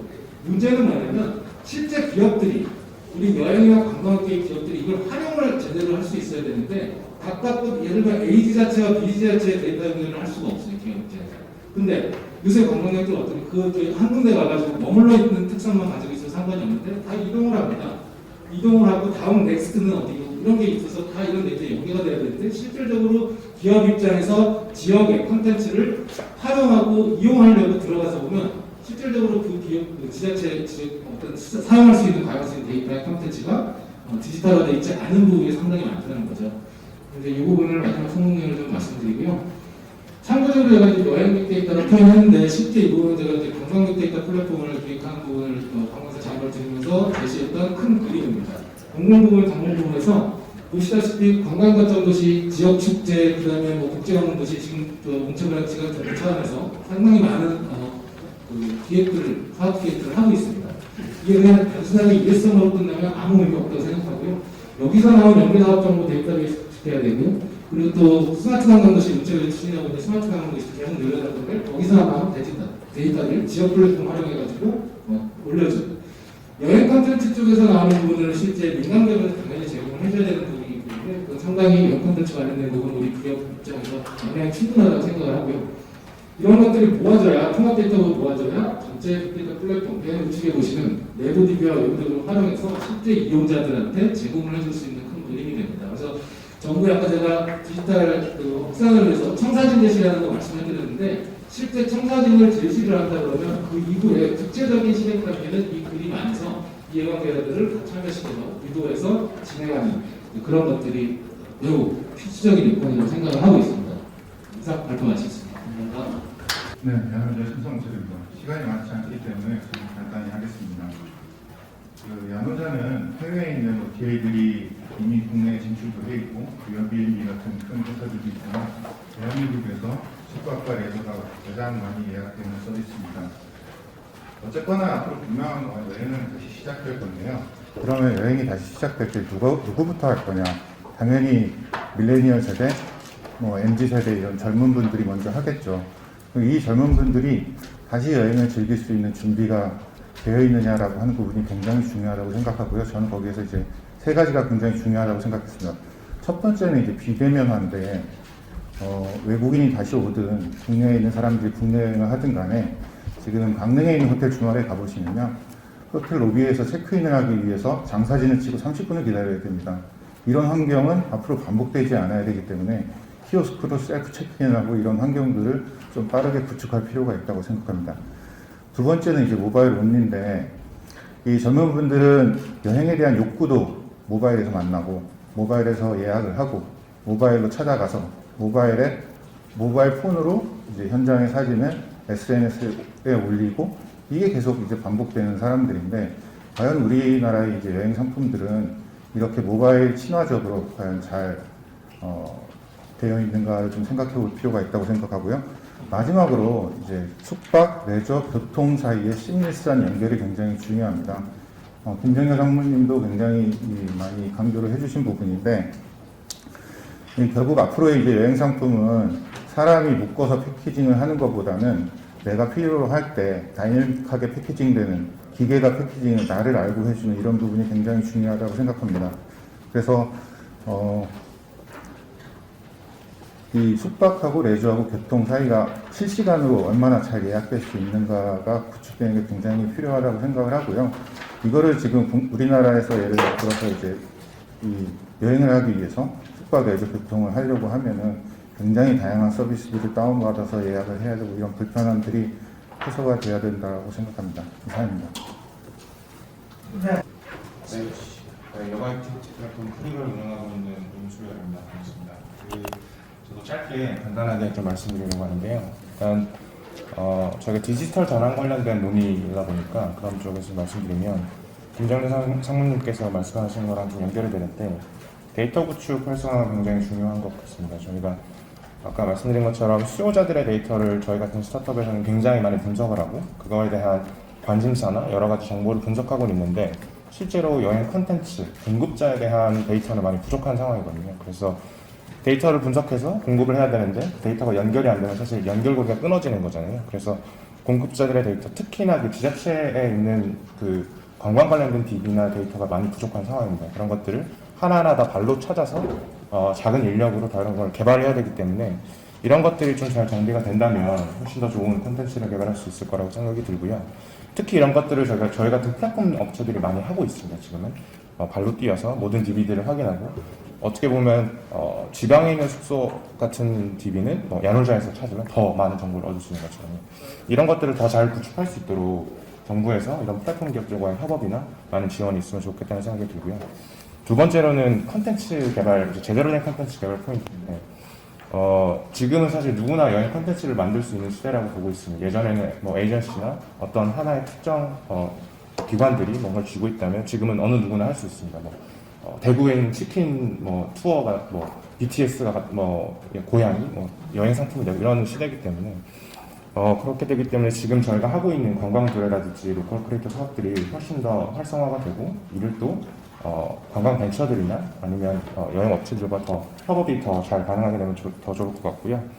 저희도 사실 이제 액티비티 플랫폼이다 보니까 최근에는 온라인으로 하는 여행 이런 것들도 지역이나 제주도나 강원도에 있는 온라인 여행까지도 개발할 정도로 굉장히 다양한 형태의 콘텐츠를 개발을 하고 있습니다. 그래서 이런 식의 콘텐츠 개발에 조금 더 많은 리소스를 쓸 수 있으면 좋겠다는 생각이 들고요. 마지막으로 아무래도 제가 스타트업 쪽에 있다 보니까 스타트업 쪽 관련된 얘기를 드리면 사실 저희는 업계가 당연히 힘들지만 저희한테는 더 큰 위험이 있고요. 아무래도 작은 업체들이다 보니까 제 주변에 있는 많은 스타트업 기업들이 굉장히 많이 힘들어하고 좌절하는 것들을 많이 보고 있습니다. 옆에서 굉장히 마음이 아파하고 있고요. 그럼에도 불구하고 위기를 돌파하기 위해서 굉장히 절실한 마음으로 하루하루 밤을 새워가면서 일을 하고 있습니다. 다만 그 중에서도 저희는 그래도 IT 역량을 기반으로 해서 굉장히 이제 이 문제를 돌파하려고 하고 있는데요. 아무래도 희망적으로 다가오는 것들은 최근에 기사들 보시면 아시겠지만 여행 쪽에서 어떤 모 회사는 400억 정도 투자를 유치하게 됐고 저희 회사도 올 초에 약 60억 정도의 투자 유치를 하면서 또 한 줄기 희망을 좀 보고 있기도 합니다. 이게 가능한 것은 제가 봤을 때는 어쨌든 디지털 전환 그리고 IT를 통한 새로운 형태의 여행 산업을 좀 정의해야 될 때라고 생각하고 있고요. 벤처 육성에서 가장 큰 게 아까 말씀도 하셨는데 저는 인력이라고 필요합니다. 디지털 전환이라고 하면 결국엔 사람이 일을 하는 거기 때문에 디지털 전환 인력이 중요한데 특히나 IT 관련 인력이 굉장히 중요하다고 생각합니다. 저희가 다들 이제 여행업 쪽에 있는 서비스라고 얘기하는 에어비앤비나 클룩이나 팁어드바이저나 이런 글로벌 공룡 업체들은 저희는 사실 그걸 여행업이라고 생각하진 않거든요. IT 기업이라고 생각하고 있고요. 한국에서도 굉장히 많은 기업들이 핀테크, 푸드테크처럼 아주 좋은 인력들이 그쪽으로 쏠리고 있는데 사실 관광업계의 IT 인력 비중이 굉장히 낮은 수준입니다. 그래서 이런 것들의 좀 체질 전환, 저희 관광 벤처나 아니면 관광업계에서도 IT 인력 비중이 훨씬 더 많이 늘어나고 이제 혁신이 일어나야 되지 않을까라는 생각을 좀 많이 하고 있고요. 이런 부분에 있어서 중기부나 고용부에 있는 정책들을 그냥 가져다 쓰는 게 아니라 조금 더 과감한 IT 인력 채용 관련된 좀 지원들이 좀 있으면 좋겠다는 말씀 마무리하면서 마치겠습니다. 감사합니다. 예, 저는 카타 이사로 입김하고요. 여기 여행사를 운영하고 있는 대표입니다. 여기 계신 분들은 다 이제 대형 여행사에 계신 분들인 것 같고, 저는 저 혼자 아마도 유일하게 중소여행사 대표인 것 같습니다. 그래서 중소여행사들이 살아가는 최근의 모습들을 좀 전해드리고 싶습니다. 저는 이제 직원이 한 30명 정도 되는 회사를 운영을 하고 있습니다. 그런데 오늘 오전에 제가 신용보증기금 가서 대출을 또 이제 신청을 하고요. 3월부터 시작됐던 이 코로나 이 고용유지 지원금 받는 것들에 대한 부분들을 이제 마무리를 9월까지 하고 더 이상 자금을 동원을 할 수가 없었어. 그래서 10월까지는 고용 유지를 해야 되기 때문에 하고요. 다음 주 월요일 11월 2일이 되면은 저는 직원 30명을 해고 통보를 하려고 합니다. 이게 이제 가장 밀접하게 이루어지고 있는 이제 우리나라 아까 최종원 본부장님이 여행업계의 개수를 아까 말씀하셨거든요. 여기 이제 표에 보면 9,600개국의 여행업인데 한 600개가 없어져서 지금 9,000개 정도 있다 이렇게 이야기하셨는데 사실 그것보다 훨씬 더 심각한 모습입니다. 여기 계신 이제 제 존경하는 하나투어 김진국 사장님, 여기 옆에 모두또 한국인 부회장님 다 제가 존경하는 선배님들인데 사실 이제 우리가 브랜드로 가서 이제 해외 여행을 가는 데 있어서 이제 브랜드를 선택해서 하나투어, 모두또, 롯데관광 뭐 이렇게 선택할 수 있는 회사들은 채 이제 한 10개밖에 안 남았습니다. 제가 생각하기에는. 코로나 이후에 과연 어떻게 여행업을 받쳐나갈지에 대한 게 상당히 고민스럽습니다. 아까 9,000개 남아있다고 했는데 10개 빼면 8,990개가 지금 현재 저 같은 운영을 하고 있습니다. 택배 한다고 이야기했죠. 그리고 또는 뭐 대리기사도 하고요. 저는 그나마 우아하게 시간 강사하고 있습니다. 대학에. 그래서 시간 강사에서 돈 버는 것 가지고 있잖아요. 우리 직원들 그나마 유지하기 위해서 왜냐하면 4대 보험 들어가야 되고 그죠? 10% 고용유지원금 주긴 하지만 10% 사업자로 부담을 해야 되고 그리고 퇴직금 전액 줘야 돼요. 제가 학교에 가서 강의해서 가지고 와서 직원들 그런 상황입니다. 이게 가장 정말 현실적이고 체감하는 어떤 이야기이기 때문에 저는 꼭 오늘 한번 드리고 싶었고요. 그래서 이런 어떤 상황에서 과연 이제 여행 산업 자체, 여행 생태계 자체를 그대로 이렇게 방치해 놓을 거냐에 대한 것은 정부와 국회에서 심각하게 고민해야 된다고 저는 생각합니다. 그래서 8,990개가 완전히 붕괴될 수 있습니다. 그러면 대체될 수 있는 게 또 생기겠지? 안 됩니다. 쉽지 않습니다. 이거는요, 우리나라 여행 산업을 그대로 그냥 방치해놨다가 여기에 딸려있는 식구들이 나옵니까? 이 고용 유지에 대한 것들은 뭐였습니까? 직원들을 고용 유지하라는 것은 결국은 산업을 살리기 위해서 조치를 했던 거 아닙니까? 그런데 사실상 사업주한테 지원을 해주는 것 거의 없었습니다. 고용 유지원도 사업주한테 해주는 거 아니냐 생각할 수 있긴 하지만 사실은 사업주가 부담해야 될 몫이 컸었거든요. 저같이 이렇게 아르바이트해서 직원들 돈 갖다 줬습니다. 그러니까 이런 상황이기 때문에 사업주를 살리지 않으면 여행 생태계 자체가 무너집니다. 여행 생태계 자체가 무너지면은 아까 글로벌 OTA 얘기했죠. 글로벌 OTA가 치고 들어오는 게 벌써 아주 강화됐습니다. 이 사람들 이제 한국의 안방들을 다 노리겠죠. 그러면은 더더욱이 한국의 여행 산업은 더 붕괴가 됩니다. 붕괴가 시작됐습니다. 붕괴될 거를 걱정하기 위해서 세미나를 하고 있긴 하지만 벌써 붕괴의 어떤 내면에서 깔려있는 붕괴는 벌써 다 지금 이루어지고 있는 상황입니다. 여기서 더 이상 멈추면 안 됩니다. 국회의원님 계시고 여기 차관님 오셨지만 좀 심각하게 좀 받아주시면 되겠습니다. 오늘 상당히 좀 내용 좋다고 생각합니다. 이런 세미나에 대한 좋긴 한데 체감하는 정도에 대한 부분을 과연 어떻게 받아들이고 이걸 정책화하고 입법화해가지고 적용을 시켜줄까에 대한 얘기를 꼭좀 알겠습니다. 뭐 이제 그 내용들이 지금 다 들어가 있던 내용인데 다시 한번 우리 업계 입장에서 대변해 주신 거로 보고요. 심각하다는 것을 우리 인지할 수 있을 거라고 생각해요. 그래서 시간이 이제 많이 돼서 제가 이제 다음에 또 기회를 드리도록 하고요. 자 이제 지금부터 종합적인 토론을 우리 우창희 회장님께서 한번 전반적인 걸 정리 요약하셔서 말씀해 주시겠습니다. 네, 여러분들이 좋은 의견 말씀을 해주셨습니다. 저도 그 회장님께서 지금 현재 지난 1월 말서부터 시작이 돼가지고 약 8개월 동안 지금 이 사태를 보고 있는데요. 지금까지는 어떻게 하면 이제 금방 한 6개월, 7개월, 10개월 있으면 되겠지 하고 포스트 코로나에 대해서 그동안 살아갈 수 있는 그런 그냥 정보에 대고 어떻게 보면은 조금의 도움만 달라고 그랬었어요. 그런데 지금은 가만히 이제 우리가 현실 파악을 해봤을 때 도움만 받고 고용노동 지원금만 받아가지고 내년까지 1년을 더 할 것이냐면 아무도 살아나갈 수가 없습니다. 그럼 지금은 저희가 이 업계나 우리 협회나 해서 무엇을 해야 되냐면 호텔협회, 저희 항공사 모두 합쳐서 정부와 함께 이 가장 이 관광업에 걸림돌이 되고 있던 이 14일 격리인데 그냥 정부나 질병관리청에는 이제는 모든 것이 데이터만이 정확하게 설득력이 있습니다. 무엇이 있냐면요.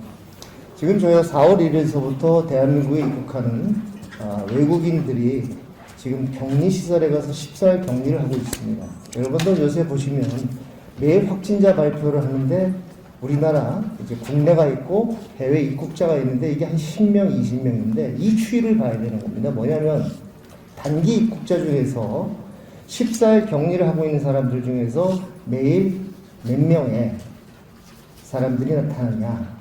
근데 이 나타나는 데이터가 제가 왜 말씀을 드릴 수 있냐면은 저희가 저희 회사에서 그 중수관하고 이 격리센터 운영하는데 저희가 좀 관여를 하고 있기 때문에 저희 경험으로 봐서는 모든 이 확진자가 나오는 게 거의 2, 3일 내에 다 나옵니다. 그러면 나머지는 지금까지 보면은 약 한 3만 명에서 4만 명의 단기 체류 이 격리시설 중에서 일주일 이후에 확진자가 나오느냐 하면 극히 10명도 안 되는 환자고 10일 이후에 그 사람이 아무 무증상으로 있다가 확진자가 되는 거는 한 케이스 봤어요, 저희는. 그렇기 때문에 이런 이제는 제가 이제 그 협회에도 알고 광고할 때 얘기하는 게 이제는 질본에서 정확한 데이터를 우리가 달라고 그래서 이 데이터를 가지고 자, 지난 8개월 동안 10개월 동안 해서 14일을 여러분들이 막아놨는데 그러면 일주일 후에 발병이 몇이냐 10일 후에 몇 명이냐 이걸 가지고서 10일 후에는 없다 그러면 10일까지 줄이자 이런 식으로 우리가 이 어프로치를 해야지 그냥 무조건 해서 가서 뭐 외국이 어떠니 뭐하니 아무 지금 제가 볼 때는 소용이 없어요. 가장 이 중요한 거는 이 소위 말하는 로 데이터인데 이 데이터를 질본이 갖고 있으면서 아마 문화체육관광부에서도 이 데이터에 이 접근하기가 쉽지가 않을 겁니다. 그래서 사장님 오늘 계시니까 사장님 해주실 수가 있을 것 같아요. 이 가장 좋은 데이터가 이 해외 입국자 왜냐하면 철저하게 관리를 하기 때문에 며칠 때 확진자가 나왔고 며칠 후에 확진자가 나왔고 며칠 후에 나온 이 데이터를 가지고서 우리가 한번 연구를 해서 이거를 가지고서 질본하고 중수본하고 얘기를 했을 때 과연 이거는 설득력 있지 않냐 하는 생각을 하고 있고요. 그 다음에는 이제 저희가 또 생각을 하는 거는 자, 이 전국적으로 이 미디어에 대한 저희들이 좀 바람이라고 그러면은 우리가 오늘까지 26,200명의 확진자가 나왔습니다. 그럼 26,200명 중에 가장 보면은 뭐 여태까지 뭐 시위 집회를 해서 무슨 뭐 교회라든지 이런 데 있지 여행 갔다 와서 이 확진자가 된 케이스 과연 몇 케이스가 있느냐 우리가 기억하기에 극히 드뭅니다. 네. 우리 여행업계에서 이 사람들이 제주도 지금 갔다 와가지고 지금 뭐 연휴 때 왔다 갔다 했었었는데 그때 가서 그렇게 많이 걸렸느냐? 그건 아니거든요, 사실. 또한 지금은 여행사들이 모든 분들이 다 같이 방역에 대해서 신경을 쓰고 있고 또 가는 사람들도 그렇게 본인들도 신경을 쓰고 있고 본인들조차도 이제는 여행객조차도 예전에 10만 원짜리 국내 여행이 20만 원에 대해서 40명짜리 버스가 아니고 20명 버스를 탔을 때 내가 비싸더라도 나의 건강과 나의 안전을 위한 비용을 지불할 용의가 있다는 겁니다. 이제 이러한 부분들이 이제는 여행에 대한 좋은 이미지라든지 이제 여행을 하면은 무조건 잠재적 확진이 될 수 있는 가능성이 높다. 그렇다면 다 집에 있어야 되겠죠. 그렇다면 전부 다 지하철 타고 버스 타는 건 어떻게 하냐 이거예요. 우리는 이 관광을 한다는 것은 여행을 한다는 것은 철저한 방역 속에서 지침을 거쳐가면서 이런 걸 한다는 것에 대해서 우리가 자꾸 홍보를 하고 대국민의 아니면 대정부에 자꾸 이런 이 중수본 발표에서 여행 자세라는 말이 이게 참 어불성설 있지 않은 것은 뭐 저희는 여행업협회 회장을 맡고 있기 때문에 항상 주장하는 바입니다. 그래서 오늘 여러분들하고 다 참 좋은 말씀들을 많이 나눴는데요. 업계를 대표해서 우리 김영동 선생님이 얘기를 해주셨고 우리 김주현 교수님께서 한번 말씀을 해주시고 그 다음에 오늘 마무리를 우리 차관님께서 다 오늘 정말 처음부터 끝까지 들으셨는데 들으시고 어떻게 저희한테 좀 좋은 말씀을 해주셨으면 좋겠습니다. 우리 김 교수님. 예, 중앙대학교 김중현입니다. 오늘 토론회에서 중요한 게 이제 여행 촉진이 필요하고 또 여행업 위기를 극복하기 위해서는 자가격리 완화라든지 세금 감면 이런 얘기도 나왔습니다. 좋은 제안이 나온 것 같습니다. 여기 이제 문화체육관광부 최윤희 차관님도 계시고 문체위 박정위원님도 앞에 계시는데요. 저는 예산 지원 정책에 대해서 좀 우리 여행업계 예산 지원이 필요하다는 것에 대해서 좀 제언을 드리고자 합니다.